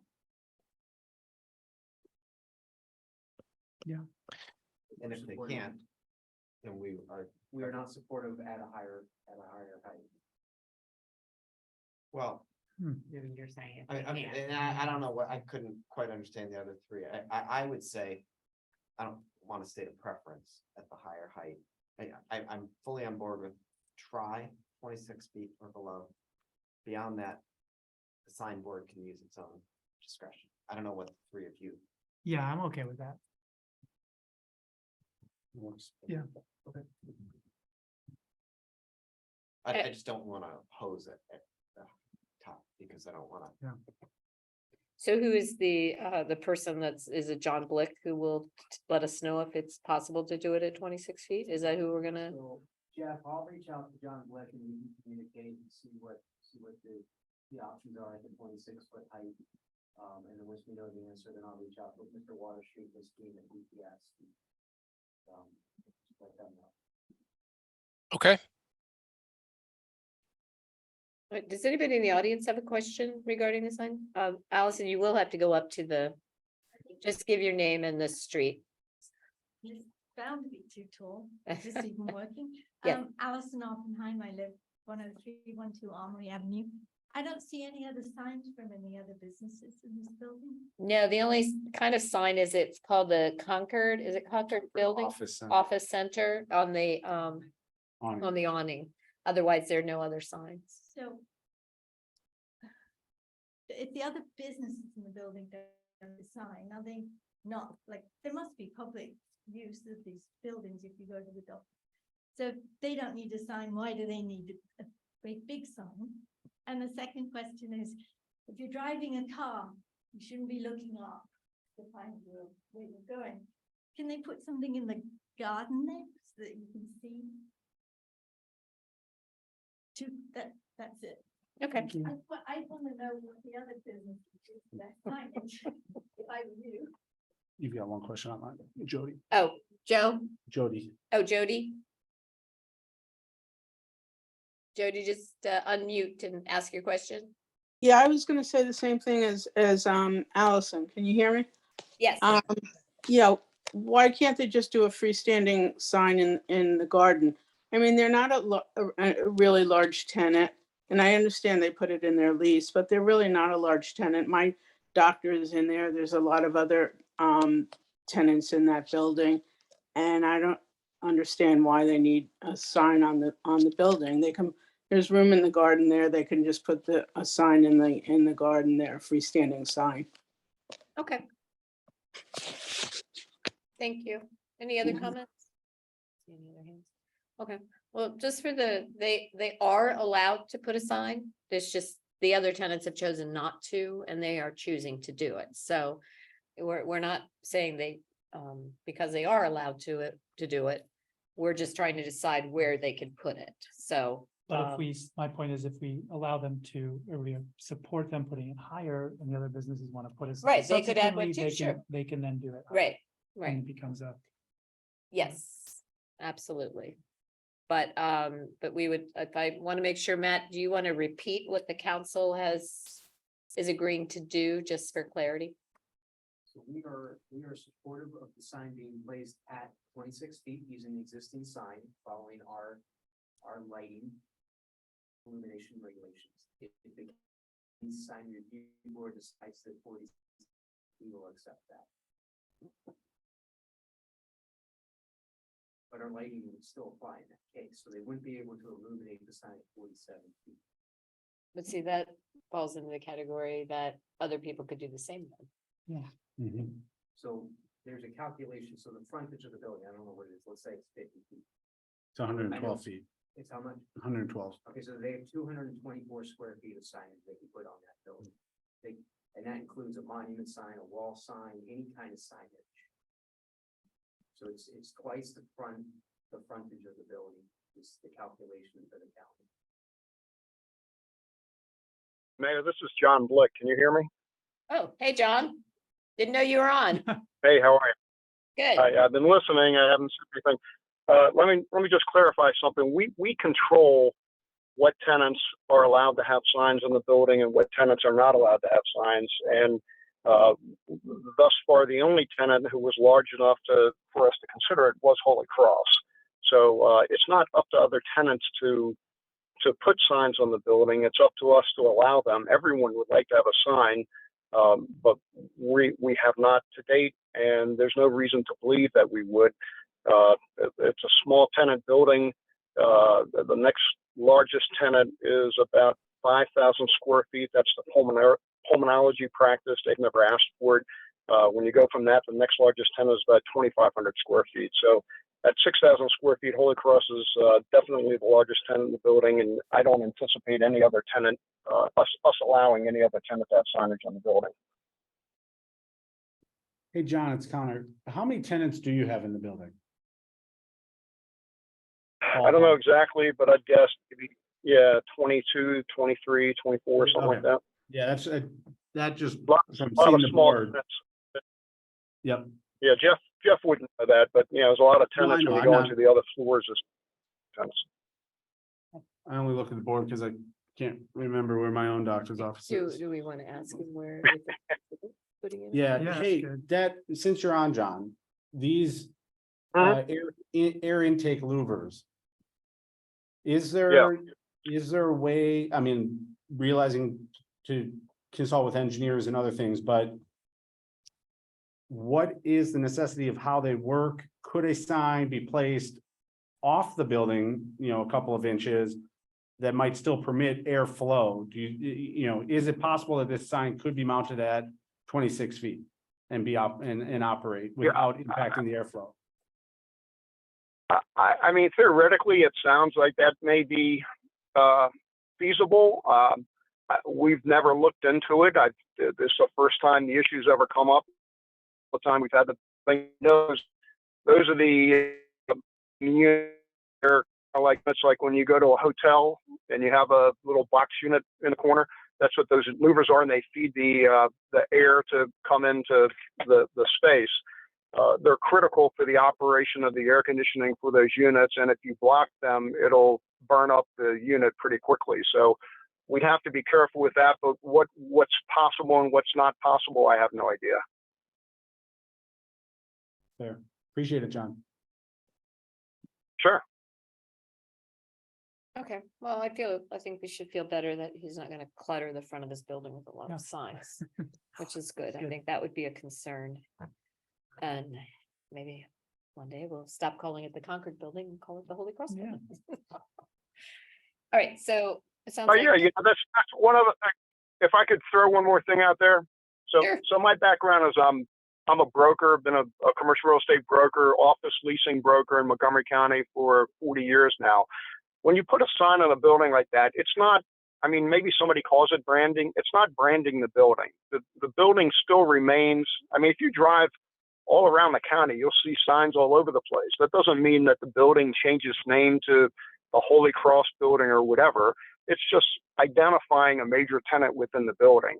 So if it was branding the building, candidly, I wouldn't want it because I've got 22, 23 other tenants, and they don't necessarily want to be in the Holy Cross Building. They want to be in the Concord Office Center building. Right. True. Okay. Thank you for joining. Hey, John, I don't know that you have an answer for this, but now I'm thinking of it from the other side, right? Because my doctor's in there. And I know there's a number of other medical providers. If they're not part of the Holy Cross Health Network, will they find it confusing that somebody like me who's like, oh man, this building is now the Holy Cross Health Building, but I don't have Holy Cross and I don't use Holy Cross, so now I've got to change doctors. Do you think there's a chance? I don't think so. I mean, no, I don't. I mean, case in point, they were at 3720, which we also owned, which we also have medical, tenants over there, and it didn't create a problem. If anything, to be very honest with you, the biggest problem was with the Holy Cross tenants because they were, as Jeff said, elderly and they were getting disoriented, and that building getting in and out is a little more, complicated because of the design of the building. So I don't see that as a concern at all. Okay, that's great. I appreciate it. And again, I would be the one with the absolute positive greatest concern, because the last thing I want to do is to put Holy Cross in and then chase out other tenants. Yep. Great, thanks. Okay. Sure. All right, so we're good? Mhm. Okay. All right, thank you all, Jeff, John, Hi, Jeff. thank you. All right, thank you all. Thank you. Bye-bye. Okay, thank you. Okay, so I owe Matt an apologies. I am supposed to have announced before we got started that we are actually pulling the resolution number 5 from the agenda, which is the Brutus and Associates. We have not actually received the contract yet, so we are not going to be approving it this evening. So hopefully that will be on the agenda for November. Okay, so if you were waiting to comment on number 5, you can go check on television shows. You don't have to wait around for that one. All right. I know. So since we have our town attorney here, and so she doesn't have to stay late in the evening, we are going to go ahead and move to the ordinance number 1. So which Mr. Brault, I believe, is also here to discuss that. So we're going to address that. So Sue Ellen can get down the road back to University Park. And so Matt, do you want to open it up for us? Sure, at the request of, Summit Ventures LLC, the town, applied for the state legislative bond this past year, for $2.4 million to help offset the cost of the public parking structure at the proposed flat signal station project. The board came back in two separate bills, HB 200, HB 201 for $400,000 each for a total of $800,000. Because the town does not own the property, we're required to enter into a lease agreement with the developer. So in Ferguson, our attorney has drafted a lease agreement for the use of the 48 public parking spaces. And Mr. Vault, who's representing Summit Ventures LLC, is also here. Okay. Council, you all had a chance to review the agreement prior to the meeting.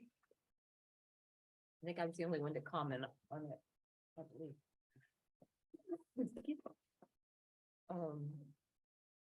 You all have any questions?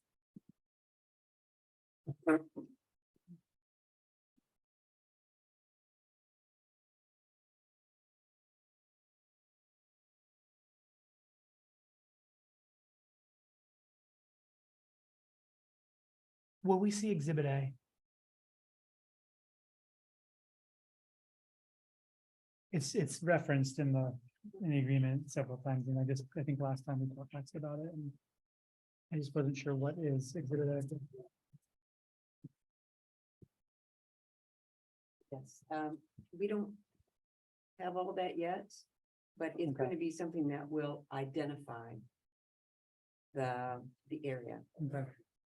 So it will be a parking site plan that identifies where Yeah. the 48 spaces Okay. will be located within the facility. Yeah, that's what I was hoping to see, but just a quick review of what was changed from last time. I think, was it this extension of the period 25 to 25 years? Clarifying the 48 spots and then where they would be located on the ground level or subgrade level, is that right? Yes, and then clarifying that a parking meter or parking control system, the town has right to put that in. Yeah, okay. Number of, that's the main ones though, and also what I have done, there was also a limitation on the amount of time that during which the development must go forward. This is a 5 reimbursement. years, right? Right, this Okay. is a reimbursement system that's set up by the state. And so it's not until things are paid for that the state will authorize the funds. Right. And so there's a general 7-year, but you can limit that as you wish.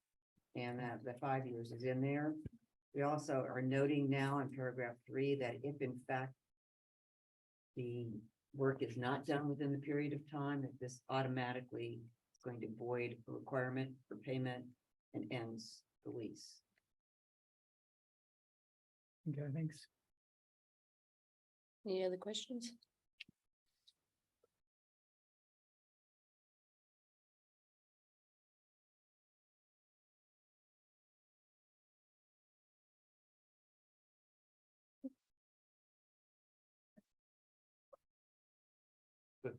But at this point, we've drafted it, we've shared it with Tom.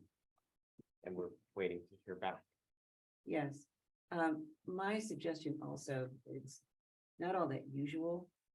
In my experience, that a lease of this type is required. It's usually through an agreement between the municipality and DGS. And anything else that they're going to do, they do it by a separate agreement.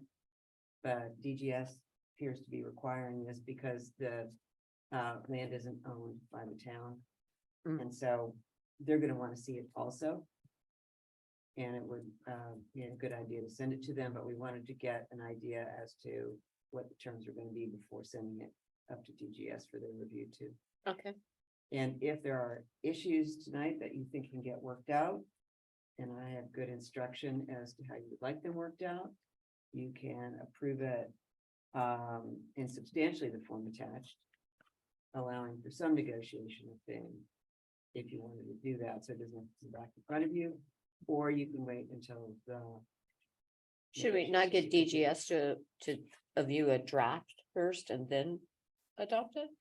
Is that, Yes. Okay. I would, and in fact, before we came, okay, this evening, I said to Matt, it's probably not gonna be ready for, okay, so we're not actually gonna approval, vote on a yes. resolution. yet. since we don't have a response from Mr. Brault, then we don't have a DGS review. Okay. Yeah. Okay.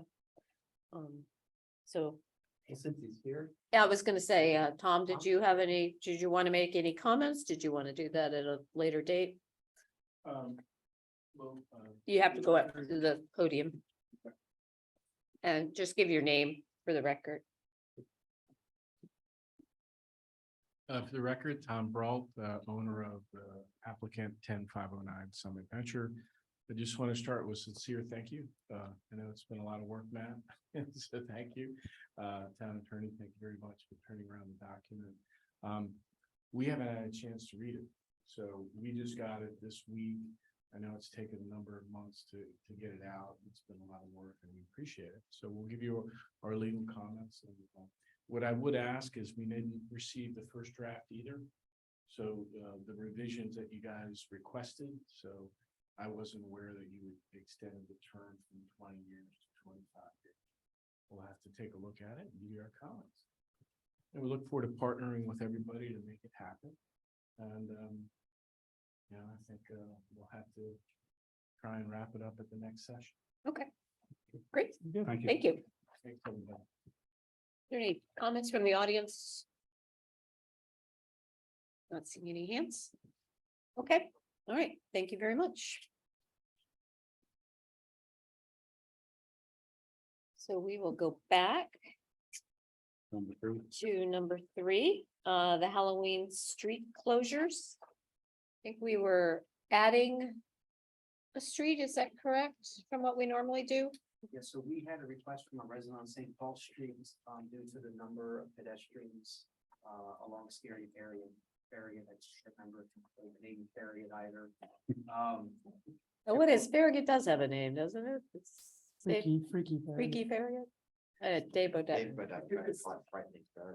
frightening Farragut, Too many syllables, dude. yeah. Thank you, Sue Ellen. Thank you. So, the request was to close St. Paul Street and possibly Lexington as well. Staff has no concerns about this. We just, as we mentioned to the council, we just need a couple volunteers to help us protect the barricades. We really don't have any opposition to the request. And where are the closures? At Yeah. which intersection? So it would be at, it would be, what do we think? We can place the barricades that Farragut on the east side is still open. And then we would have to put the second barricade north of Perry, which let everyone know that there's a road closure ahead, and then they would detour onto Decatur. Do we have volunteers to do this? So that's the I don't know. I mean, I just posed that question, to Councilmember Kremlin, to Councilmember Bartram. So the way we could set up the closure is that Farragut eastbound would still be open. If the council is not comfortable with that, then we would shut down the entire intersection, just have to notify MCDOT and residents on Farragut on the east side. So do we only own, It's our intersection, so we have jurisdiction over the intersection. but we own St. Paul, both lanes. From University, how far south? The whole way. To Metropolitan. Yep. And so why would we not close St. Paul at McComas so that cars coming down Macomb to St. Paul can turn onto McComas? We can do that. Yeah.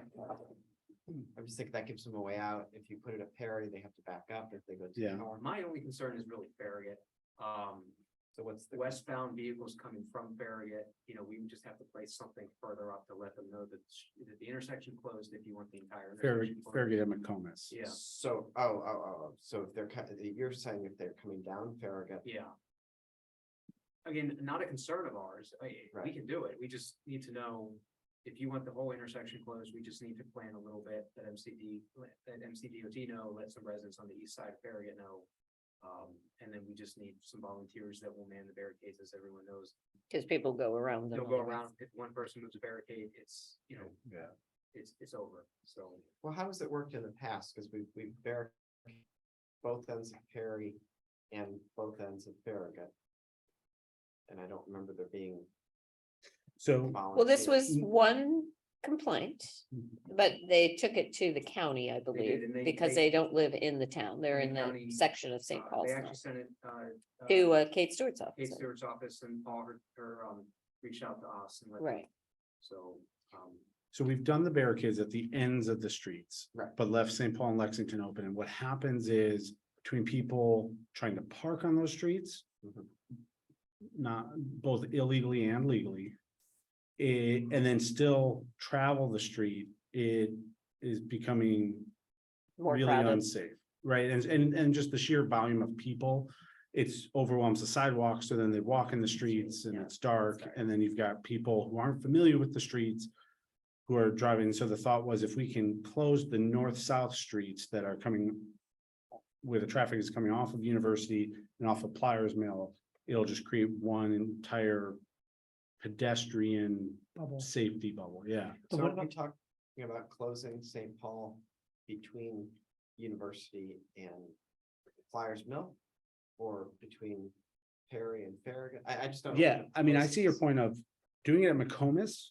So that we're not. Yeah, you're people not aren't feeding backing in, out and a they half a can't block. back, yeah, can't go any But further. if we do it at McComas, then I think to Matt's point is Farragut. Goes up to McComas at Kensington Heights Park. And everybody's gonna go do this they're gonna thing. come down. Are they gonna come Farragut. just like our do not enters in that Right. left turn, unless we're barricading Farragut at St. Paul, both sides. And let people go down St. Paul. Right, and then, but then we're, It's okay. Yeah. Well, that's what I'm asking Yeah. is what, I don't know what My, the. my only ask is that we not close at University, because Yeah. then I have to get the state highway involved, Sure. we get a permit. We have to close the turn lane, we actually have to bring in the public works crew at that point. yeah, but Decatur and McComas give them two directions to get out. Yeah, I'd like to, I think I'd support. Putting the barricade at McComas, so they can only go onto McComas. Mhm. And then they can go back down And I'd St. like to- Paul when they come out, right? Well, I would like to try. This year. Closing St. Paul only between McComas and Farragut. Yep. And so for anybody coming down Farragut outside of town. They can't go straight onto Farragut, they can't turn right up St. Paul. Then go left. But they can go left down towards Pliers Mill. Yep. And if that's. Too much traffic, too uncomfortable, then we can reconsider it for next year. So we're just doing what we do during the 2-hour restrictions, is Mhm. sending all that traffic around. To Farragut. Outside in Kensington Heights. Yeah, I mean, this would be, not rush hour traffic trying to get somewhere. This Right. would be rush hour, or this would be Halloween traffic. Confronting a barricade. Hopefully parking on McComas and walking back. Okay, cause I can just hear the people on Farragut that we're sending more traffic to, that, oh, my kids are out on that street And and. that raises. And I don't know whether they have, yeah, Because we don't, it will be after our rush hour restrictions on Lexington, so if traffic wants to reach. Metropolitan or Flyers Mill. they should come down Lexington. They can just come down Lexington. They- Okay, so the request, so we don't wanna do anything with Lexington, we just wanna do St. Paul, Yeah, no, I understand. We're just, okay.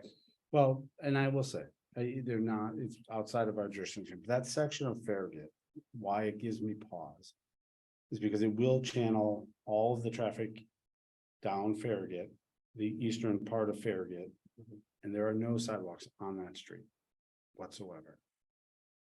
And so now all the kids that trick or treat in that neighborhood, we have just moved all of our traffic onto their roadway, which has no sidewalk whatsoever. and they have curbs and everything else, and Mm. people will be going both ways, because the people who are trying to go north. Is gonna take a right on Farragut and go around. And so now you've added, that traffic as well.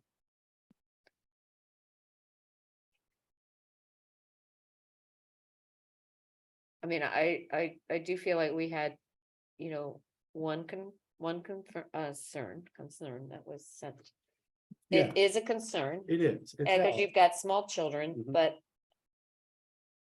I just think sending traffic to another neighborhood is just not fair.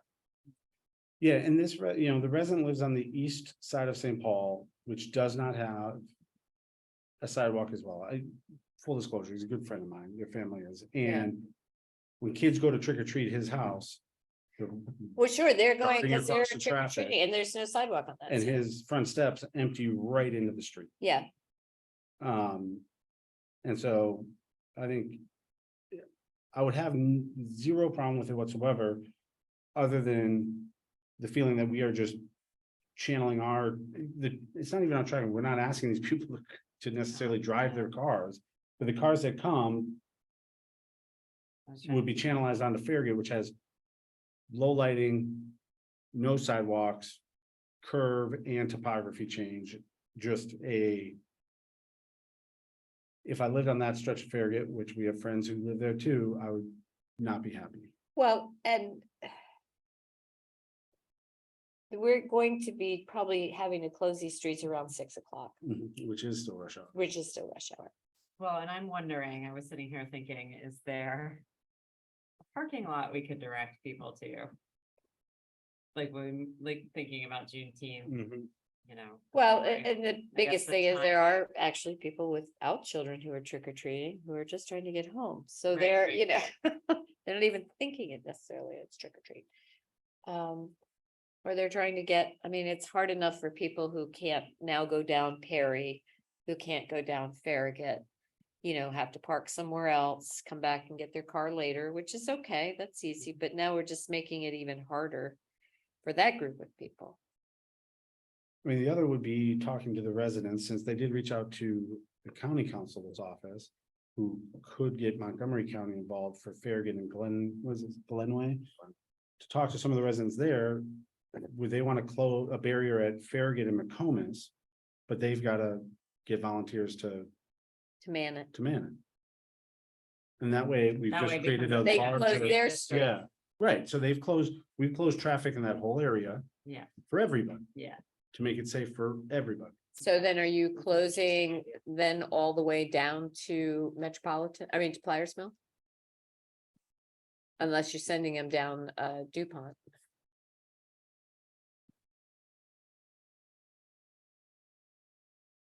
Cause that's where you'd have to put the Yeah. barriers in, is at DuPont. Right. And DuPont has sidewalks. DuPont does have sidewalks on one side.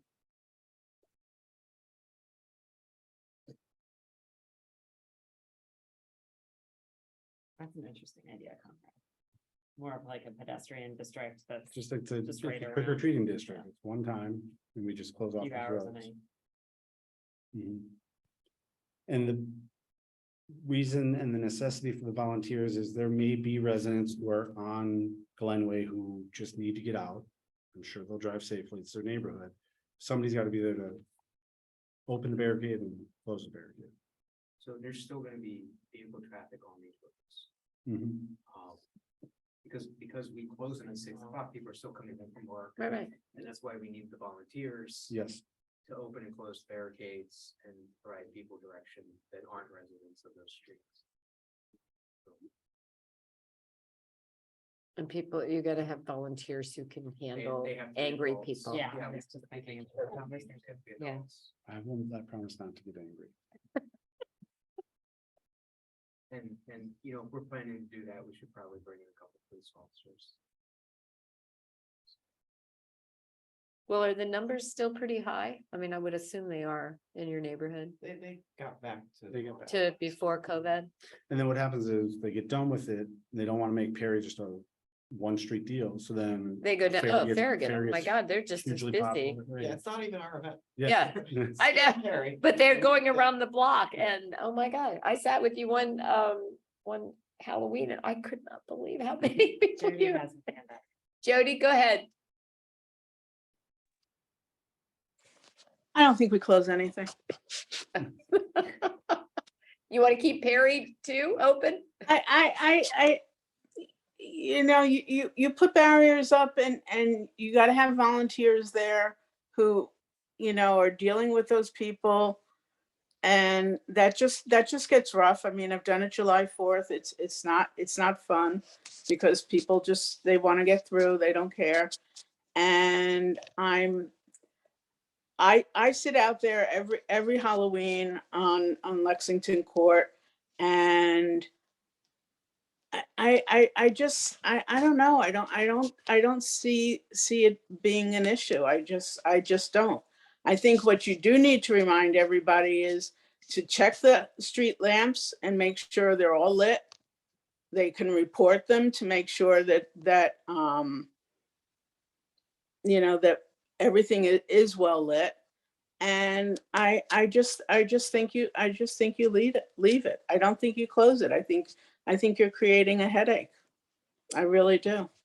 I mean, you know, if you start closing on my side on Lexington, then you got DuPont coming in there, and then what are you going to do? What are you going to do there? I just don't see you doing it without creating a real headache everywhere. It's my thinking. Well, I think we get the headache. We do Yeah. understand that part. Jody, can I ask you, just going a completely different direction, if we left them open, but we made them, we signed it all no parking, so that there's no parking on St. Paul or Lexington, do you see that as better or worse? Trying to make it so that there's space. Part of the problem is people start to park illegally, especially on the east side of St. Paul, which there is no parking. And then the road gets narrow. But you're gonna put cones along in the street. We would just use the signs we do for all the other festivals. But the cones idea, I like that, because then. it You'd gives have to people put cones. walking You'd have to path, put almost like cones. a Sidewalk. You widen the You walking. make like a sidewalk with the cones. Yeah, because you'd have it to narrows put up cones the road. you'd have to put cones in the street. You can't put just signs. Just on one Just side, on one side. with no You parking, wanna but do it on the west side, yeah, like on the side that the sidewalk is on. so the west side, and they put no parking signs to the east Mhm. side. It's fine. Yeah, Yeah, and then that would be that gives a safer route And for then just people to keep the walk. Closures at Farragut area like we've done in the past. And we just bring out the barrels and some caution tape to. Yeah. Yeah, if you did that, if you put cones or barrels in the street so that people couldn't park, then that would be better. It would also calm the traffic too. Yeah. Mhm. I like that. Yeah, on St. Paul and Lexington. Mhm. And then keep the barricades at the end caps of the street so that Farragut and Perry are still pedestrian zones. And Yeah, we've done that the last couple of years. Yeah, we've done that for many years. Yeah, keeping definitely Perry closed. Yeah. And then we added Farragut- Farragut about not 5 long years ago. after, yeah. yeah, I could see that because people are walking up and down Mhm. those streets. Does that seem feasible? Can I give council member Bartram the keys to the pickup truck and he can drop the cones and pick them up? These things are heavy. I mean, those barrels During the are, farmer's market, what are you, out of Do shape? we have barrels? Do we have those barrels are heavy. I think The traffic barrels are pretty They're- Yeah, wide, they're not gonna work as well as the cones. Okay. yeah. Cause you can take the caution tape and wrap it around much easier with the cones. Oh, okay. Flashbacks to the farmers. I know it is flashback to the farmer's market. Yeah, but everybody was nice and polite there. I know. They were. Yeah. But what's gonna happen is people from outside of the neighborhood, they're gonna drive up those streets, Lexington and St. Paul, and they're gonna see those barrels, then they're gonna, you know, they're not gonna be able to park. So then they're gonna drive down DuPont Yeah, they'll park there. both ways. Yeah, But DuPont. That's what's at gonna least Has a happen. little more width. I mean, well, and they have sidewalks on both sides. watching the people park on both sides of Farragut by the retaining wall. Oh, Farragut is. Because they horrible. don't realize the bottleneck that occurs and then people can't, it's a nightmare. Yeah. Yeah. I mean, Yeah, I mean, it might be helpful to put, you know, signs at Pliers and, you know, saying, you know, no parking ahead or something like that. I don't know. much of those boards that can have a caution sign, those flashing boards. But I like Ann's idea of having a parking lot somewhere like we did for Juneteenth, but I don't know. and directing that people. Yeah, the follow it problem is getting the word out of where you do Yeah. it. For It's- Halloween. It's really hard. Yeah. Well, and because people are coming from all over Six. different places. Lots haven't really turned over yet. Yeah. And so. Yeah, the timing's difficult. Mhm. So try the cones, is that what I'm hearing? Yeah, Try the cones with the. So what, I guess. So the only thing we're doing differently, we're still closing off Perry, that block and Farragut. that yes. block. The only thing we're doing differently is putting cones on the west side. Of St. Yeah. Paul. We're gonna take the parking lane on the west where side. the current residents Mhm. already park, Mhm. depend on that parking. And we're gonna put cones that prevent that. Yeah. A race. It's what, a 3 hour type of, Ish. Six to nine. 6 to 9. okay. 6 to 9, I think is. But I mean, Perry Avenue has to take cars away. I don't know. I don't think No, Farragut I'm not does, but disagreeing with it necessarily. I'm just trying to imagine what this looks like so that you have a little bit wider sidewalk, plus people can walk Yes, between the sidewalk and the cones. You still have room on St. Paul for two-way traffic Mhm. with the cones. Yeah, because Plus no parking on the east side. yeah, well, it is. there isn't parking. supposed to, we Yeah, just but, need to um, really it's the mark post it, it, say yeah. that, yeah. But yeah, the cones would be taking over the parking lane, the parking side, so that gives us more pedestrian movement. But the operation of the road should be the same as if cars were parked on it. But it doesn't really address Carl's concern, but maybe we can't. I'm happy to talk to Carl. Well, and we can't, not No. because we don't want to, we can't because we don't control Farragut. Right, and We're I, working on it. and And I, you should, certainly should understand sending all the traffic. that I way, think. right? Hey, is that a perfect plan? We start, we try it. Yeah. And then we can reevaluate for goes next year, next year. and if we find that it didn't work as well as maybe we hoped. We can immediately reach out to the folks in Kensington Heights, on Farragut and on Glenway and talk to them about, hey, next Closing year, their street. why don't we just. Create close it at McComas and Farragut and create an even. This way, our desire to close our streets is not impacting you. Well, and they would have time to run it through their civic Civic association, so everybody understands in their own neighborhood. Yep. What's going on, so that. So all they need to do is the people on Farragut just need to request from the county a block party next year on the outside. of town. Yeah, Mhm. I guess, So that's all we're doing on Farragut is we're having a block party. right, Yeah. So if they have a block party on Yep. that, that would prevent the workaround. okay, All right, we'll try that. thank you, Jody. Thanks, Jody. Well, we'll see. Yeah, we'll see. Exactly. But I would put something out about streetlights too. Okay, yeah, I mean, we can put that actually in the journal about how Yeah. to report streetlights that aren't working. I'll just walk my dog that way. I know, just to make sure, I mean, it's so easy. Yeah. Oh, yes and no. It's No, easy it to is. It report really them. is. It I've really done it. is, it's easy to report them, but then I get Pepco and they come back, they're like. Yeah, and it looked like it was working to me. It's a. Yeah. So. All right, Okay, all right, so let's move on to council reports. Darren, I don't have anything additional, okay, other than I'll probably want to hear from Matt. We have a quarterly SHA meeting. okay. But we yeah, don't- I'd like to. Since I asked yesterday, has anything happened? Since yesterday. So, Joe Mokes, who's the assistant. Who's leaving? Yes. We're gonna miss you, engineer Joe. For our district, for Montgomery County, has been promoted within SHA, so. What to what? He's going to another district, which is even he's- worse. No, he's like over multiple districts, if I understood. He's like his boss at the Yeah. equivalent of where he So- was before. He has the request, Ingrid, who's his administrative assistant, and Derek Dunn, obviously we all know as the district engineer, they have our quarterly request for a meeting, along with a number of other items that I asked for them to address before we meet. And I'm trying to figure out who's gonna replace Joe so we can schedule that meeting. Good. I will say, we did get a response with regards to the SFS sign for the, by the dog run on Metropolitan Avenue. Their comments were inconclusive. They didn't tell us yes, they didn't tell us no, so we're moving forward. Oh, for the speed sign. Yeah. Speed so sign, yeah, not the It's not the flashing. flashing beacon, Yeah, okay. one day, Right, one day. right, right. They provided some comments.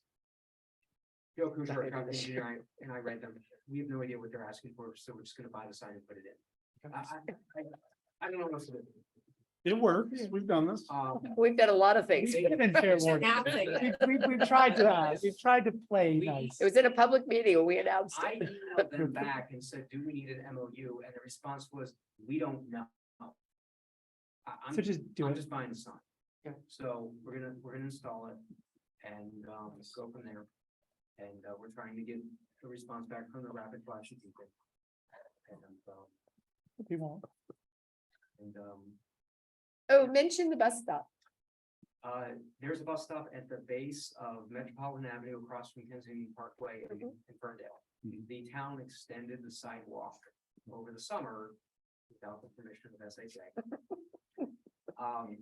And we reached out to MCDOT to request a bus shelter, and MCDOT responded and said that they were going to remove that bus stop because of the hazards and thanked us for the installation of the sidewalk, and we are now on the list for a bus shelter. So they're gonna keep the stop because of the new sidewalk. They were gonna remove it because it was. There's They're gonna remove a stop sign? No. They were gonna remove Oh, the bus stop. This bus stop is a hazard to get to because you have to like walk in the street. But So because have we put the sidewalk in. Then it's. They are gonna keep the Yeah. right on stop and thank the town for installing the sidewalk. Yes. Did you let them know that if there are similar pedestrian, I mean, we want to keep transit an option. Yeah, If right. there are If there's similar- similar ones they're thinking of issues removing, that can we we help have- with? yeah. sidewalks? Yeah, we have a pretty good line of communication with them right now.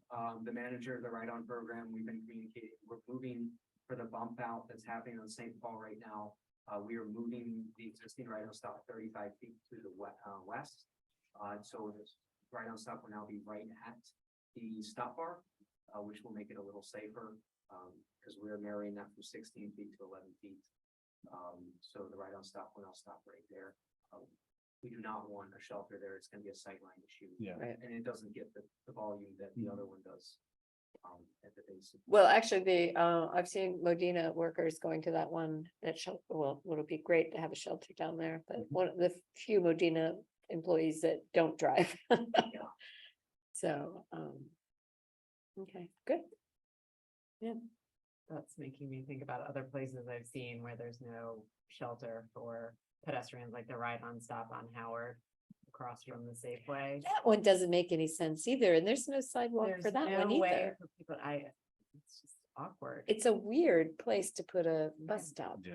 Even to have a. and they're standing in the grass. Yeah, Councilmember Stewart did mention tonight in her notes that they were reevaluating bus stops, so maybe that's something that they'll kind of. Oh, I guess This is that was MCPS. That was- Yeah. No, I'm just anyway, it's something maybe also to think about with the pedestrian plan you have, right? That access to. Yeah, but You we- almost want to Yeah. take unless you're going straight, but to bring that crossing at Howard and Connecticut further down, because you can't see people when they're crossing that's terrible sight lines, when they're coming off the railroad bridge headed towards Safeway. You're making a turn off Connecticut to go down Howard, east on Howard, and all of a sudden there's a pedestrian right there because you don't see them. So Well- we do have the grant in for the engineering design for the side paths. Plural. Yeah, east and west side. Right. We did get a response Oh, recently. They sent Alex and I a response. They have it. We completed the form. They just asked us for a couple of corrections, if I remember correctly. Yeah, and we made the corrections and they have it. It's on file. The state of Maryland is sent a letter of support. Now this is for the engineering and design only. Is this of a bridge? the separated side path that was Yeah, yeah. NHSC grant. yeah. Right. On both the east and west side, we requested $1 million. That was the estimate from Farron Piers, very rough estimate Mhm. for the engineering and design. They would cover 80% of the costs. The problem is we would have to pay for it up front. We might run into a little issue down the road. We might have to move some money around in the CIP, but knowing that we would get an 80% Right. reimbursement, it would just, That would make such a big difference. I mean, I don't think a lot of people walk because they don't like they're crossing. not comfortable. They're not comfortable. They're not comfortable. Yeah. At Connecticut. Along Connecticut, but then the Howard Avenue, And Connecticut those connections are intersection terrible. is, I think, in the BIPA was a recommendation. It's recommended to Yeah. make that a And we crossing, just- Yeah. a lighted crossing. Right, And they had the east side and we decided to just throw in the west side because it's silly to only have it on one side. Yeah. yeah, Yeah. So we'll see what happens. Yeah, and the short-term treatment is to mark a pedestrian or a buffer with narrowing the lanes until that gets built, just to Mhm. kind of give pull the traffic off of the sidewalk there when you're crossing the bridge along Connecticut.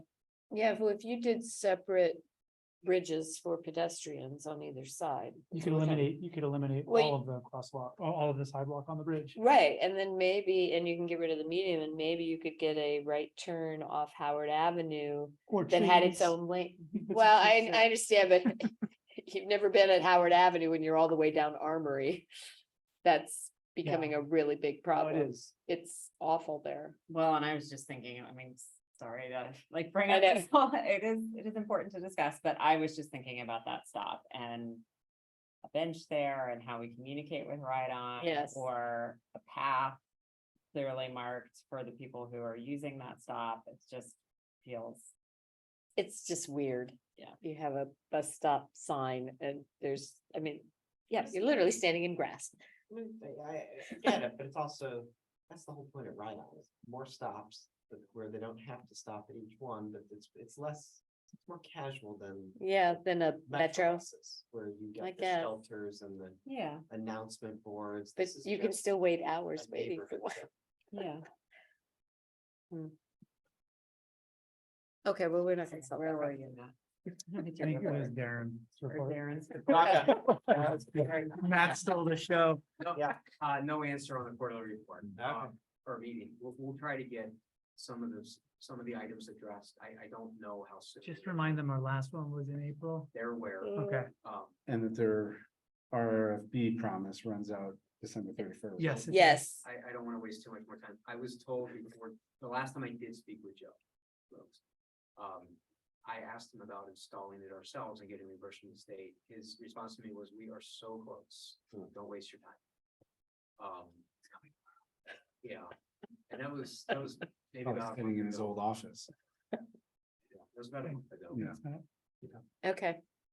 We'll see. We shall see. All right, Anne.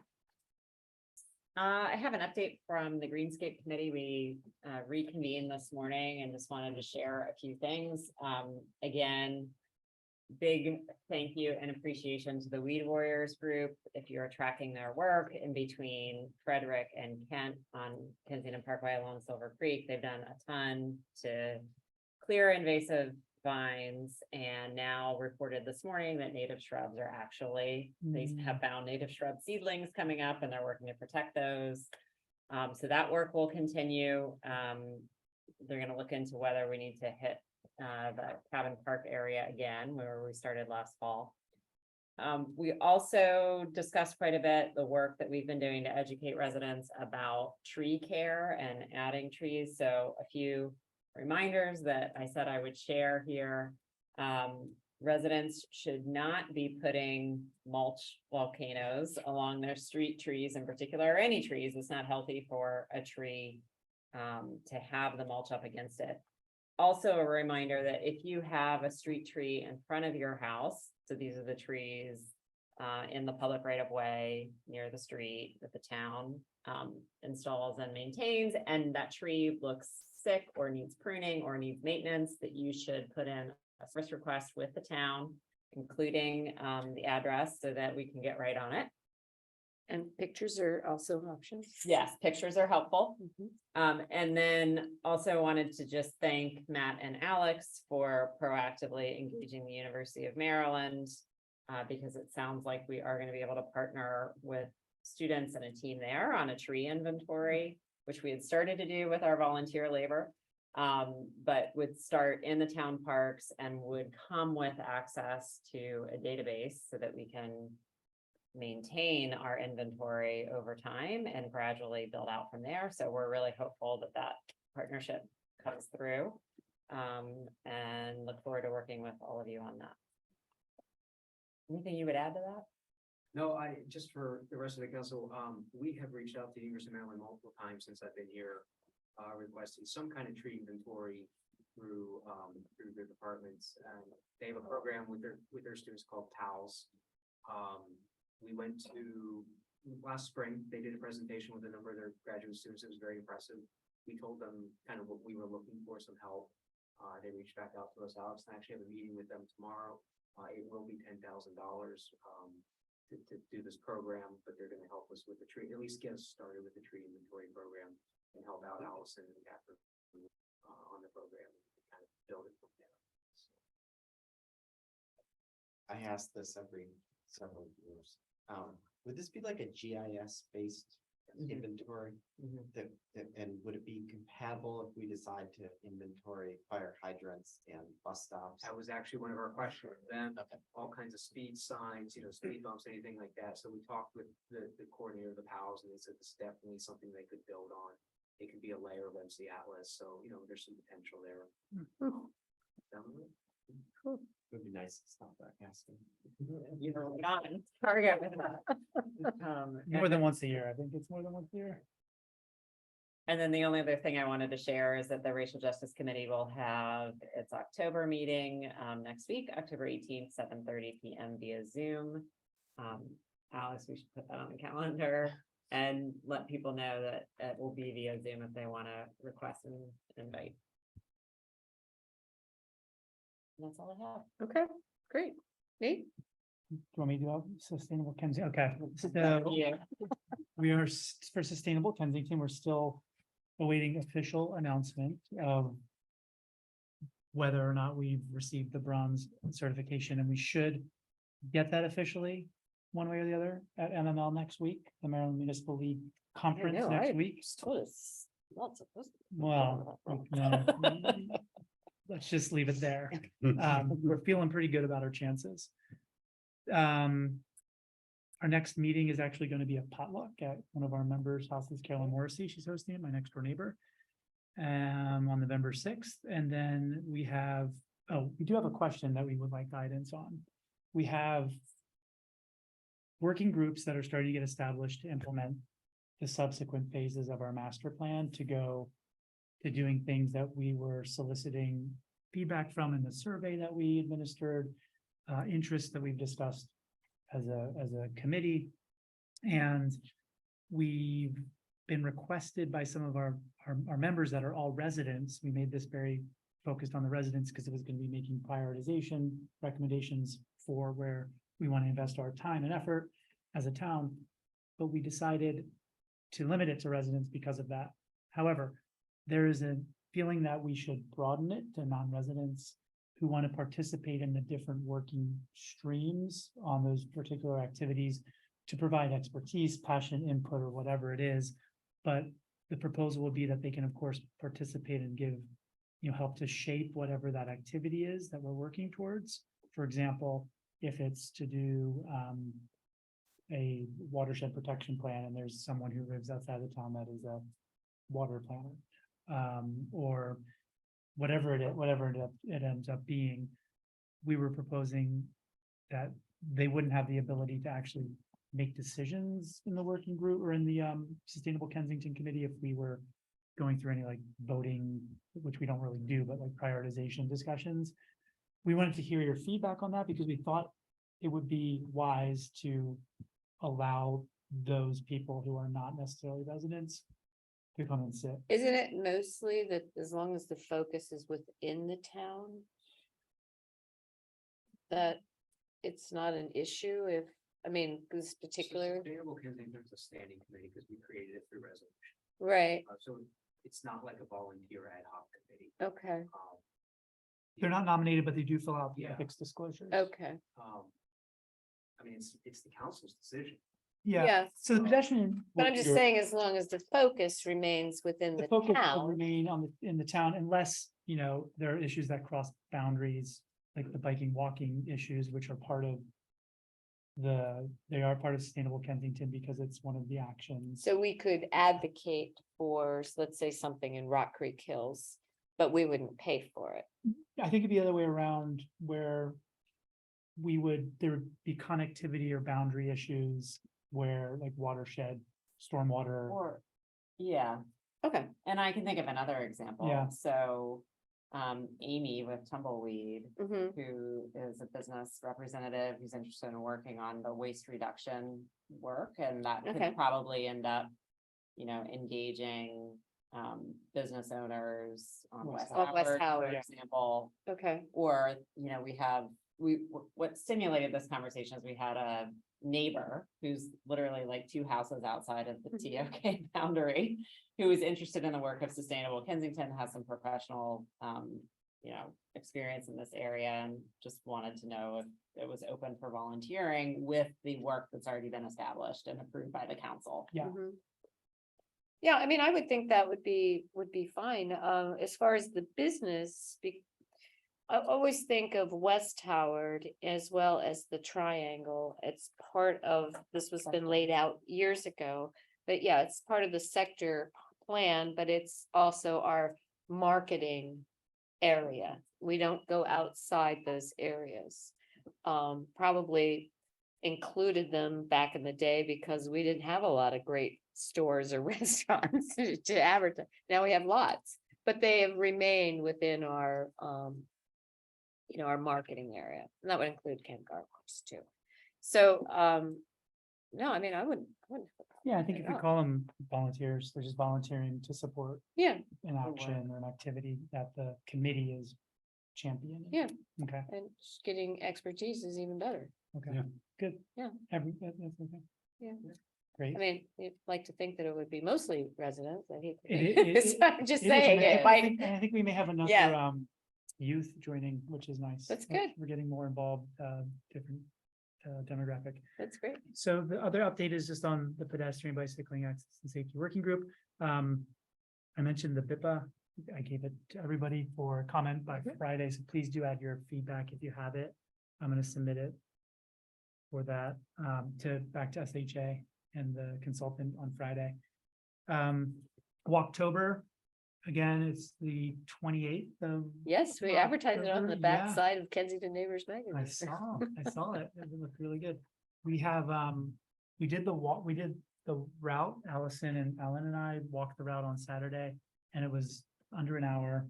We walked it pretty quickly, but I think it's a really good route and we saw the Lions dash off on the pork chop and St. Paul. I saw the St. Paul done today when I went by. Mhm. It was getting finished, so that Well, looks the really north good. side. There's not much gonna There- happen on the south side. No, there is. Is there? They're gonna be there through next week. Just, Oh, okay. I don't want to take first time. They're gonna have the base concrete done when you do the walk. But the new flashing stop sign, the infill crosswalks, that's not gonna be complete yet. Yeah. But the actual bump out and the curve radius. And Yeah, everything so- will change. Yeah, and the same on the pork chop, right? Yep. Okay, so that's good, and Alan was gonna reach out to you just for like making sure the talking points are right when he's doing the tour. So we have 12 businesses that have been rallied to great. participate from Kensington Great. Can to offer the vouchers to people who participate in October. And I think it's a good mix of businesses from all different types of shops, so it's really nice. And we have the shirts ordered. Did we get them yet? How do they look? Oh, okay. Great, and thanks, Alex, for that. And just, I wanted to say a shout out to Matt and the town crew for installing the Perky Pave on our street in Baltimore. I've gotten a lot of feedback actually from neighbors that really like it. And the railing's coming. Okay, We're getting a railing for the steps and, we couldn't grow any grass there, so we planted some periwinkle in yeah, there. looks good. And, yeah. Yeah, and it's just, I think it will be a nice solution that looks good and it functions well with drainage and with the root systems there. And you can thank me for bringing that to his attention. He Yeah. was not aware that how horrible those bricks are. The known communities. have The it. gnome. Yeah. But that's it for me. It's been thanks. on my nag list. When was that? Perky Pave, it's like, it's film, it's like No, recycled. where is Where- it? where? It's at Dietrich in Baltimore. We're Dietrich Okay. and. And you go straight ahead, right in front of the Spielmans and pretty much mostly in front of the Oh, Spielmans. those old, Yeah, but it's just the redone sidewalk with a different material that's permeable. It's- Right. oh, like. We have Well, some it's on not Armory. here. Yeah, we have it Yeah. on Armory, But but it looks works good. better with the Roots. tree roots. It filters the water naturally, so the tree roots don't rise. Yeah. So it'll allow the water to go through and it's not bringing up the concrete So. And whatever the guys planted is really taking there. I Yeah. mean, I they have did to a avoid great. walking on it every day. I come home from the bus with the kids because it's just like, it's our route. Yeah, but I mean, it's really growing there, because before you were just walking on roots and it was a lot of wash It off was. of the dirt, so it looks really good. Yep. But getting the railing will be great. So they're gonna put a railing there and the railing on the steps at St. Paul Park leading up to Flyers Mill. Yes, that's So right. They've ordered both railings, we're just waiting for delivery. and Yeah. installation. Oh, great. Mhm. Good. Anything else? Okay. Great. Light, I mean, one was a thank you for the work that began at St. Paul and Flyers Mill, even ahead of schedule. So that was- Sorry about that. it's all right, we'll take care of that. Yeah, I heard from the resident about Can't that. control construction. Yeah. They said, we're ready, you just bring them in. I was like, I thought it was happening the 16th. That's great. They're having it. There were some jokes made about if people's cars had gotten boxed in, they didn't. Yeah, what they would do, it's happened before, they just didn't fill with gravel, get them out, so. But it's great, and it is almost done, and so it'll be wonderful for, especially getting to bus stop on the north side. And then other than that, I mean, it doesn't look like it, but progress is being made at the Kensington crossroads of Kensington. So their permits are coming in and they're starting to scrape the surface and grade it, and because they're not going subgrade. I think now it's just a matter of getting their contractors all lined up because they didn't know when these permits were dropped. So we should start to see progress, which hopefully isn't include closing the right bound lane again anytime soon, but that project should be more visible here shortly. Okay, great. Well, I did hear from, I reached out to Carl Vogelmeyer about Warner Mansion. He is working on the permits. I think he said they've got the permit for stormwater management. Let me see what he says. We hired professional civil and mechanical, electrical and structural engineers, and they are contributing to getting the work done. We believe optimistically that we will be filing in December for the building permit. And then they can move forward with the final settlement with Parks. The first thing they'll do is they will strip and the plaster and the lead paint from inside. And then they will work on the basement to correct the headroom down there, excavate the basement. And then they hope to have full permits come early February. Right. So that's really good news. He did say he's happy to set up a meeting regarding, with the neighbors. I know we had talked about that. So he can update everyone, all the major players, he said. So just let him know when it'd be a good time. Well, and So- on that note, I saw that Mike Riley is retiring Oh, okay. effective the end of the year. Actually, I'm not surprised. Yeah. 38 years. Wow. Mhm. Okay, cool. He's the director of parks. Well, I have not had a chance to reach back out to Carl, but I will let him know. I CC'd Jason Gerson and Catherine on that. So, it's good to know, and he's looking forward to Pumpkin Rock and Roll being on 28th. The 28th is an extremely busy day. There is a lot going on the Yeah. 28th. I mean, whoa. So I just have a couple little things. We have, I hope everybody takes the opportunity to meet Lisa Carney, our new part-time archivist. She's already diving in. The archives has moved over, the town archives has moved over to the conference room downstairs. And work is being done on the room. So the old archives. So that should be done.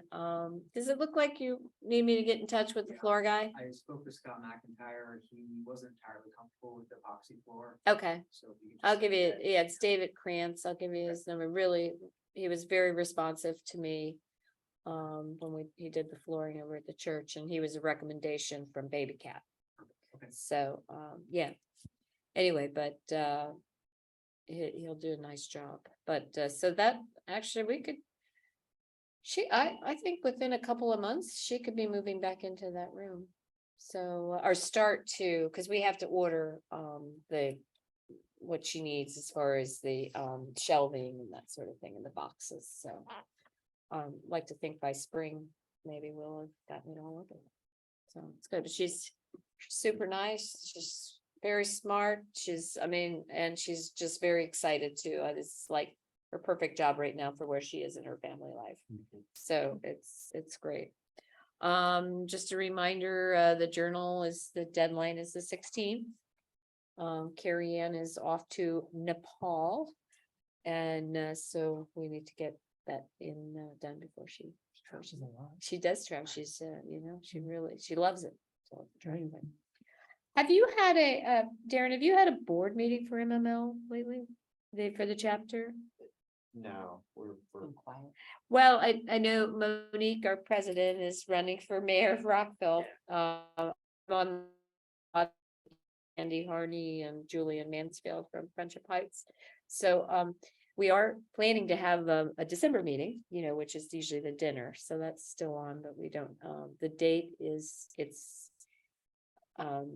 what is it? It's the 6th. well, it was kind of funny because Andy gave me the date and I was like, well, that's the first day of Hanukkah.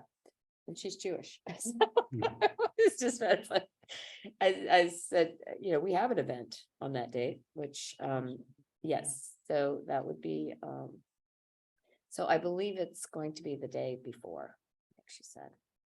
So anyway, but hopefully we'll have we're not having an October meeting, obviously, but hopefully we'll have one in November. So the election in Rockville is over it's actually election day. Yeah, so hopefully Monique will find some more time. Anyway, I haven't really missed it. I've sort of missed the MML chapter meetings, but not having another meeting has been kind of nice. So anyway, okay. I think that's it. Matt or I'm ready for. Alex or Susan, anything? I'm ready for resolution. Okay, well, a lot of people have dropped off, so I'm assuming that they were really interested in number 5. So, so I guess we can go ahead and do. Go ahead and start with 1.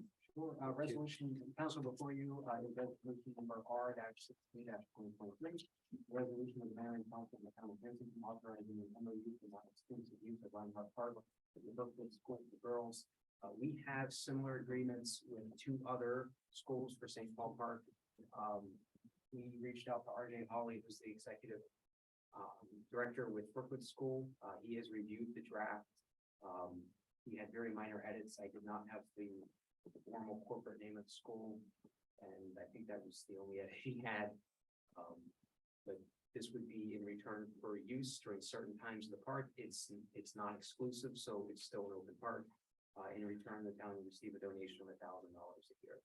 So this is very similar to the agreements that we have with the Kids House for St. Paul Park and Spring Bilingual Montessori School, which were both for St. Paul Park. This would be for Ryan Park. I think part of what drove this too is we have gotten some concerns from neighbors on the faucet side of just the activity that was going on in an area which is not really a park. I mean, they can be there, but it's true residential there.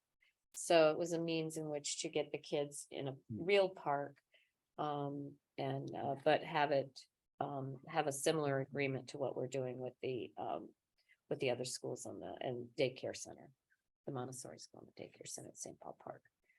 So I had a question about the removing all debris and trash, because that was one of the first thoughts I had in thinking about this, and knowing that the park is used as a lunch location and people buying things from Safeway and eating lunch. And then is this how much of an extra burden is it on town staff? So am I reading this correctly? That somehow they are supposed to, or they are obligated to take all of their debris and trash off site with them after? Yeah, so a lot of meat lunch there. Yeah. It's not too much of an issue right now. I would say it's more of an issue on the faucet side, at least I've noticed. But another thing is that they have is it kindergarten? They have a They have a kindergarten. kindergarten program now, which they did not have previously. So there's a lot of younger kids than we were having previously. They're looking for a place to have some kind of recreation. I've not heard feedback from the staff with regards to trash over at the. There's a very large tote over there, I tote saw trash it, yeah. can, which has been there for a long Yeah, time. we have a Frankly, Yeah. Yeah, the the frankly, pizza square boxes don't fit in our round, right? Trash cans or Victor's family trash cans. But I don't think trash has been a real issue. At least the town crew has not provided that feedback to us. Yeah, I think what they tend to do is they eat somewhere, they eat at the school and then they go over to play, but they do take their bags with them sometimes, because they don't go back to their classroom. And in terms of the similarity with the other agreements, my guess would be that the Brookwood School has a lot more students than those other. So the Montessori school has a payment of a little over $1,500. They have more times throughout the day, so they actually access St. Paul Park more often than Brookwood would here. Okay. The kids' house fee is $500 a year. They have less than Spring Bilingual, but I would say, I'd have to go back and look at the contract. I'm pretty sure that they are at St. Paul Park more than Brookwood is asking for at this time. But they are limited to 20 kids. That's the kids' house is limited to 20 kids. There was a number here. I can't remember if it was 30. This is 25. Was it 25? Top of Okay. the second page. Yeah. So, and this agreement does not include outside the park. It just includes the actual playground. the So playground if they're equipment. sitting at the picnic tables, that's Oh, a different. Does Yeah, not and include that. that's something RJ and I talked about, and this is specifically for the playground equipment. Not surrounding area. It doesn't include the common area on the other side of the driveway entrance into the Bakers Union, because they go over there and they'll play tag or games or. It's where they do their gym, Yeah. basically. So it does not include that. But why wouldn't it include the picnic tables? That's equipment that we furnish. Isn't it? So they're just right in the park. That So- is included, you're saying. No, we didn't include picnic tables. No, it's just the playground facility. This is more for like a wear and tear thing for us, Yeah, on the actual equipment. But it did not include picnic tables. They take the classes over there during the day, outside the playground area. And the whole, I don't know, the whole class, or they have. Well, they sit on the grass, they I mean, sit they on come over to the, town hall. yeah. So one of my questions was just gonna be about how this compares to other similar agreements, because it seems like very specific around like restrictions around special use for 30 minutes once a month. I envisioned that, like I saw them taking their photos the other Yes. day, but that's not what we're talking about, because we're just talking about the playground Pretty much, equipment. yeah. So what, So this agreement is what Sue Ellen wrote for Spring Bilingual Military School, so we use the same exact language and template. okay, so, but it's not, no, and my question was just gonna be around, like, why so specifically restrictive, and then how do we enforce that? So it's a resolution, RJ is aware of it, so what we could do is just let them know, hey, you're going past the hours. Because we've noticed they're out there Yeah. at different times and for longer than like. Well, and it's different with the town hall. You can look out the window and Yeah, I and hear them. I can hear them Yeah. all day, and that's not, it's not a bad thing, but I know when they're Yeah, outside. okay. I mean, I think the gist of it was to let the rest of the residents know when that park might be subject to intensive use by, kids. Right, don't go out during morning recess. Come after one this point. isn't, Yeah. this isn't too much different than what the town was trying to do many years ago, and we just never got to that point. Okay. But we had agreements in place already with Spring Bilingual and the kids' house. It's the same language, the same template. We're not having issues. That's not, Public Works isn't giving us issues with, trash or anything. It's basically we created an agreement. There's a monetary donation for the wear and tear. That park is classified as what we call a top lot. It's really meant for kids 7 and 8 and under, maybe even younger than that. But there's adults over there swimming, so. Thanks. and do you feel like this this dollar amount, I'm just thinking about what you said about spring bilingual at 1,500. Yeah. 1,000. I'm just trying to get a sense of the intensiveness of the use and the wear and tear. So I proposed that number to them and they were okay with it. Spring bilingual does a, It's right here. yeah, Councilmember Crimmins can kind of, he knows how much they're in the park. Yeah, they're like 3 times a day. Yeah. And in their agreement, theirs was 3 different time slots, a 45-minute time slot from 11 to 11:45, for no more than 40 kids. A time slot from 12:45 to 1:30 for no more than 55, that's their big lunch recess. And then a afternoon, like their aftercare can be there from 3:30 to 4:45 for no more than 30 kids. That's the one that it's there for when they want to take aftercare outside, but it's not always used. Right. The morning one and the afternoon one are fairly typical on nice weather days. And it's anywhere from 30 to 40 kids, but it's 45 minutes and 45 minutes. And they're all. Brookwood will get away from not having to wear vests. They They're the vest ones them with up. the flat- They're the flat skirts. So it looks like a bunch of little construction workers. But yeah, and they clean up after themselves. Teachers do a great job. And pretty much like clockwork, they march right back into the school. Okay. Thanks. I did want to understand how it related to the other agreement, but that's helpful. It's a little different. It's not the same type. Obviously, Brookwood's a school. I mean, they have grades K through 12. Spring Valley was a little different. I think we were just trying to manage and like what Mayor Berman said, so the residents and Councilmember Bartram, the residents know when they're gonna be in the park. We get feedback occasionally. Yeah, well, I have also gotten questions and feedback about. On the Fawcett Street side. Yes, about the use of town. Fawcett Street. Well, there's the street, well, the street is often my kids, let's be clear. It's usually my kids playing volleyball in the street, but use of, town facilities, town resources, and is there remuneration for that? And this is part of. And that would be arrangement, that. which is consistent. But people also need to understand public space is public space. You can't, just because that particular person may not pay your property tax, doesn't mean that they're not paying property tax somewhere else. Yes. So I'm just saying, it is, I do get a little frustrated with, it's like cars.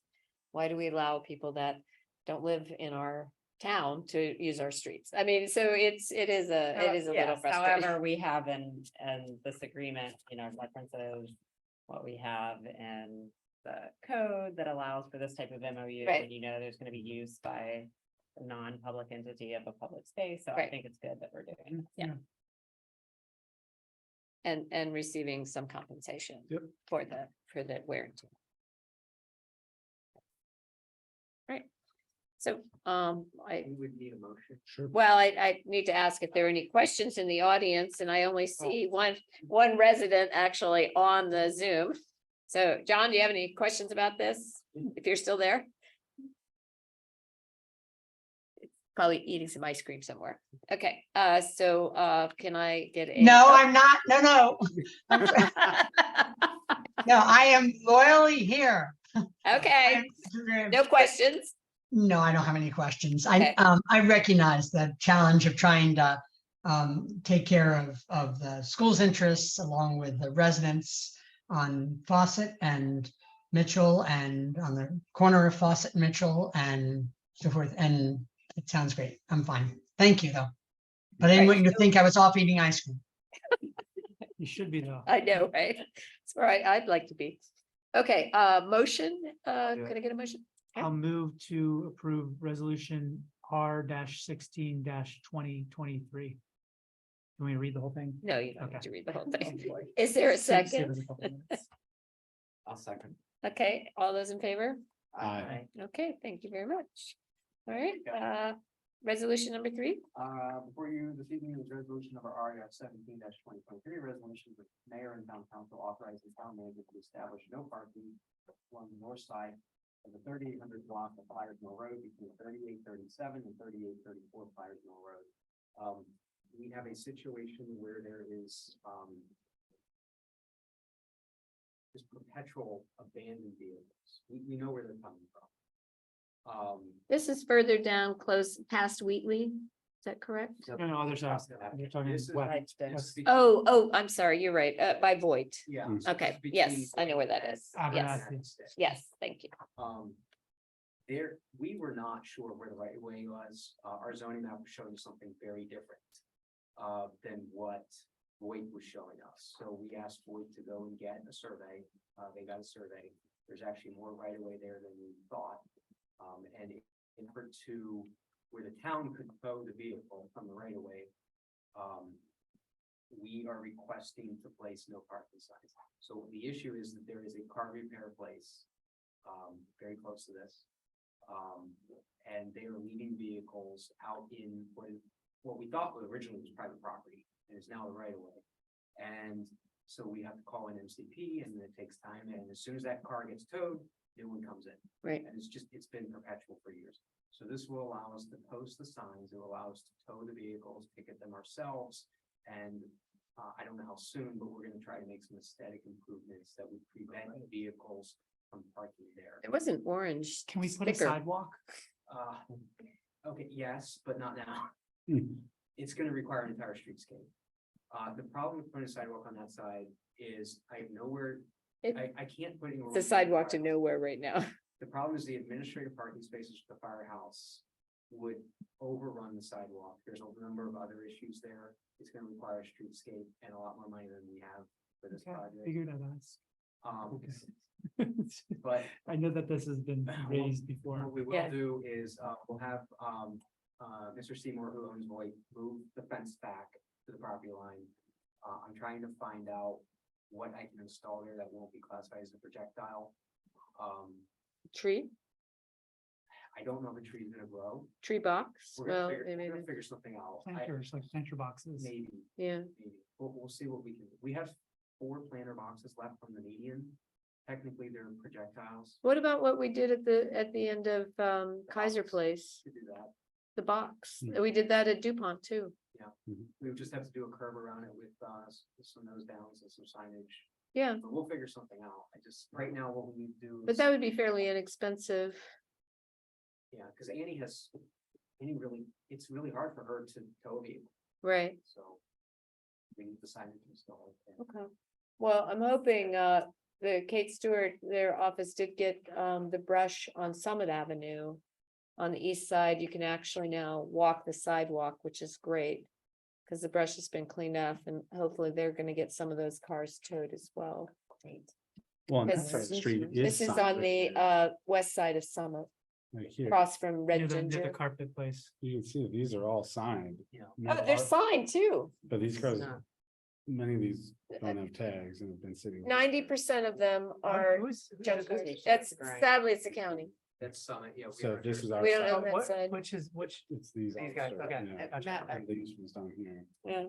and like all these along here, just. But the brush had grown up so much that the sidewalks were being infringed on and you couldn't Yeah. even know that, you didn't even know sidewalks were back there. I just want to make sure we're authorizing the right part of Flyers Mill. It's 17E. It would be in front of lot 17E on the survey. So that's a vacant lot, so. No, no, but you give 2 addresses. You say 3800 from Yeah. 3837 and 3844. Between, yeah, I said certain, so it's directly in front of lot 17E on the survey, so that property, that 17E on the survey is owned by Voight, even though Voight's actual property where their building is south or west of there by 2 properties. They Right. own 17E. The middle property is the one that's abandoning the vehicles onto the property of 17E. Precise auto sales. Yep, so Okay. My only concern is that 3837, to the extent that we're, mhm. 3837 and 3844 are further up Yeah, near Abernathy Sticks. So. And according to the zone- 3917. I use the addresses on the zoning map, which were not going up consistently with the addresses. So this is, I use those addresses specifically as, certain, so I could put them in between. Right, but I think Darren's point is 3844 is at Connecticut Avenue. Wait, I don't know what this property is that's Was 3917. that coming up on MC Atlas? Okay, 3844 is Abernathy's Yeah. second, like Yeah, the, it should be between westernmost. Abernathy and, Yep. Voight, yep, according 3923. according to the tax map. Um.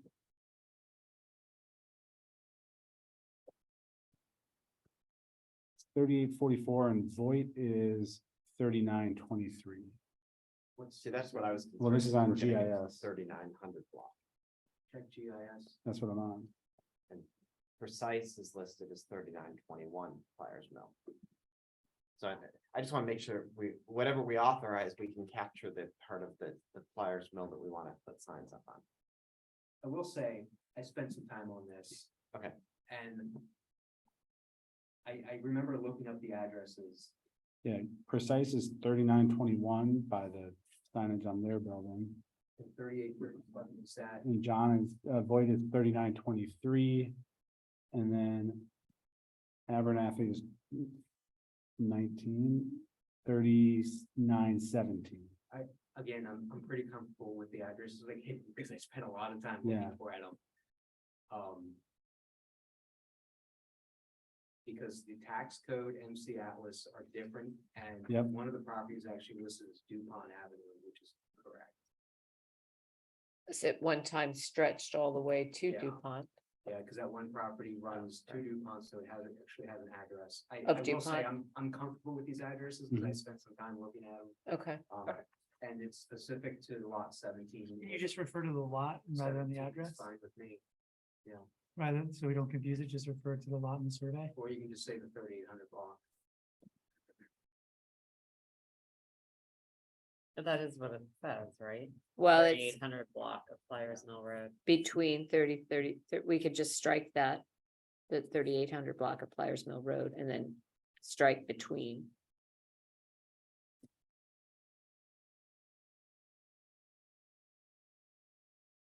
Cause there basically is Again, no. you know where I'm very comfortable with the address. Okay, we'll leave it I as is. trust Matt. We're gonna leave it as is then. Yeah. Okay. All right. Any questions, in the audience or online? Okay. Okay, Thank you for doing this, Matt. yeah. Sure. Yes. Okay, so could I get a motion? I move that we pass resolution number R-17-2023. Okay, is there a second? I second it. All those in favor? Hi. Aye. Okay, thank you very much. Thank you. Okay, one more. Before you, this evening is resolution number R-18-73.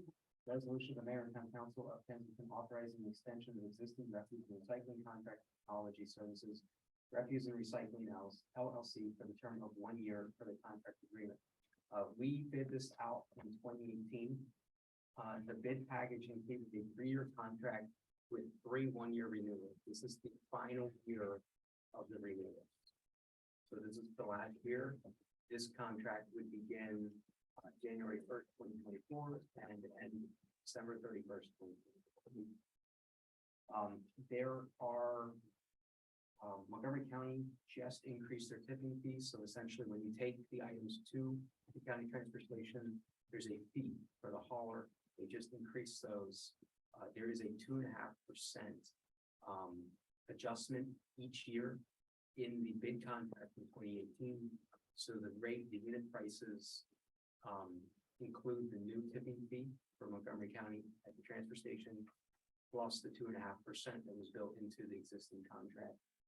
If you're asking why the unit numbers are different, the trash collection includes the public trash bins that are in our parks and along the streets. Which unit number, sorry? Unit numbers. Why they're different than what's in the letter? 601 units. No, in the actual resolution. No, but it's different than in the letter. It says 1245 a They month. have the wrong numbers. We corrected it last year and they're charging us on their. And they also refer to the increase in recycling, but there is It's no not, it's increase. trash. Those are my two of my questions. Yeah. Okay. So there's, the 601 units includes the street cans that they collect.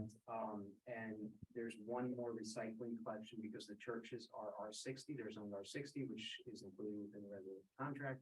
So we collect the churches recycling. The units may change if they do, if the new house is built on a vacant lot, it changes. And I think that's why ecology maybe charges us each month a couple of units. I'm not sure why. I mean, they know the number of units. We told them. Are they, the ones on Decatur, the new houses that are going up, there were houses there previous, right? So Yeah. those have already been. So in we the corrected count. that, with the county. They were getting, Montgomery County, they were getting 2 trash collections. on Yes, I Decatur did. from the town, and 1 from Montgomery County. So they're getting 3 trash pickups a week. Yes, the county never told their contractor that we annexed Decatur or Madison. Yeah, And, so we were able to correct that earlier this year. Okay. So, now they're only getting 2. yes. Odd, the conversation made me think of something tangentially related. If an ADU is built, does that increase the unit count? Do they get separate cans? What if they request separate cans because they are a separate legal dwelling? Well, let's say have a duplex. That's, well, Yeah. like a townhouse. Yeah, I mean. you Very could have similar to a duplexes, but if you townhouse. have a legal ADU that is rented by somebody else, is the expectation that they're gonna bring you're gonna share cans? Or if they just put out a second can, I'm fine with that. Okay. So the residential, and we get this a lot from the residents, especially when they put out bulk, and they put out like construction material. Our contracts are for residential collections. So when we have issues with the collections, as Allison knows, it's when they put out construction material, when they put out walnuts. All in one, Oops, in one can. toter. When they put out things that they legally would get fined at the transfer station, that's pretty much what they won't collect. The bulk collection is meant for metal items, because they bring in a separate truck. So if you have an appliance larger than a toaster and it's metal, that's what they send the bulk truck for. It's once a week. Pretty much anything else, a sofa or anything like that, they'll compact in the regular packer. But they cannot take is wooden pallets, they cannot take construction material, they cannot take dirt, they cannot take vegetation and trash. That's kind of where we run into trouble. So anything that's under the regular residential collection, they take. It's pretty rare they won't take something. If you put out 50 leaf bags, they'll take them. They're not concerned about them. As long as they're not too heavy, Yeah, over, less what was than it, 40 45 pounds? Yeah. They'll take it. It doesn't matter if a contractor came in and pick up all your leaves and you put 50 bags out there, they'll take it. Which we corrected. Yes, I was gonna Yes. say there was an issue, but. Yes, okay. no, we fixed that. Yeah. Go ahead. No, no. No, if Probably you gonna have say a the question same about thing. the No, no, we're resolution- probably, no, we're probably gonna say the same thing. Well, my question was more like planning ahead, since we know that this is the final year. At what point do we need to start scoping the So, next? I've spoken to Councilmember Crimmins and Mayor Berman about that. I have a request of Sustainable Kensington. We are planning to look at it. If you get 40% of the residents signed up for compost pit, Mhm. the next bid we put out will be for once a week trash. And we can absorb compost pit, And we could offer it to all our residents. the entire town. Yeah. But we need a threshold, like they have to do it, they have to want it. So I feel like 40% is a good number. We need 40% of the residents signed up with compost crew. The town could realistically absorb the cost of doing it townwide, beginning in 2025. And then they also have to understand that the other 60% needs to know that you're only gonna get trash pickup once a week. Once a week. But we'd still have recycling. We would Mhm. still Yeah. So recycle- once a week, And- we wouldn't and- do recycling twice a week. We would just do, we would do recycling once a week. okay. Would we have them on the same day? It's up to the hauler. It's typically what we put in the bid Mhm. package previously. When we bid this out, we'll probably bid it out in September of next year. Mhm. My guess I don't know who's, you know, you never know who's gonna, low bid's gonna be, but I would imagine that ecology is gonna be very competitive. Because since we brought in ecology in 2018, a number of the other municipalities down county have brought them in. So it makes sense for them. It's why, you know, CCB has the same collection schedule as we do. It's very difficult for us to figure out the tonnage because it's commingled. You know, so we get a tonnage report. They provide us with a tonnage report every month. We don't, you know, we figure that we're a little larger than CCB. So, you know, even if it was 2/3 or something, you know, it's a guess because everything goes in the packer together. So we don't really know the tonnage reports, but obviously the second trash collection is lower than the first one. Yep. It's quite clear, and they're out of here pretty quick because they leave now. You know, I mean, you know, So that's why I was asking the question about timing. So thinking about the sustainable Kensington planning that we wanted to do and the cost evaluation and the community engagement, knowing like when we need to do that in order to have enough time to have input into the bid planning So process. September of next year. So you would develop the, um, I'm guessing. But would the RFP would just be for the refuse and recycling, not compost? 'Cause it would give correct. It us- would have to be a separate collar because ecology doesn't do compost. Right, but we would need to know that we're asking them to bid on once a week, Yeah. right? So what Like- we need to know Yeah. is. And also what compost crew would charge us. Is there enough interest in the town that we should not even bother asking for a second trash collection a week?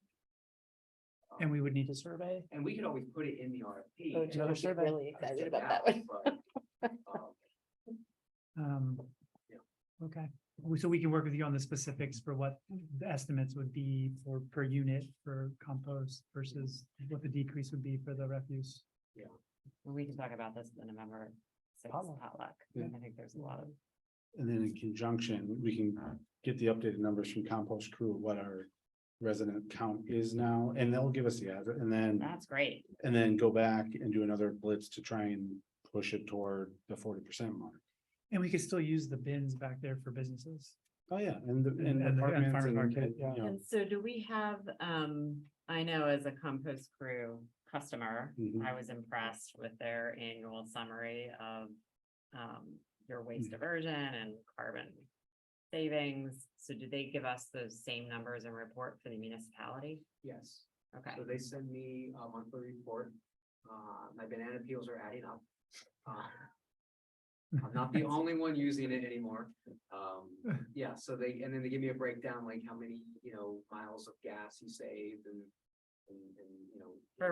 that covers everybody in the town. No, just for our little. Just here. Just our. So what I'm Yeah. curious about is. Yeah, that because you we can ask them- individually. You should be able to- But we Yeah. would get it, if we had a town contract, we would get it for the whole town. Yes, but I'm interested in the marketing campaign to the residents, to Yes. say we're already They saving the should rest, be, join your neighbors. They should be able to pull. they it. should be able to pull it together Yeah. because when we, Yeah.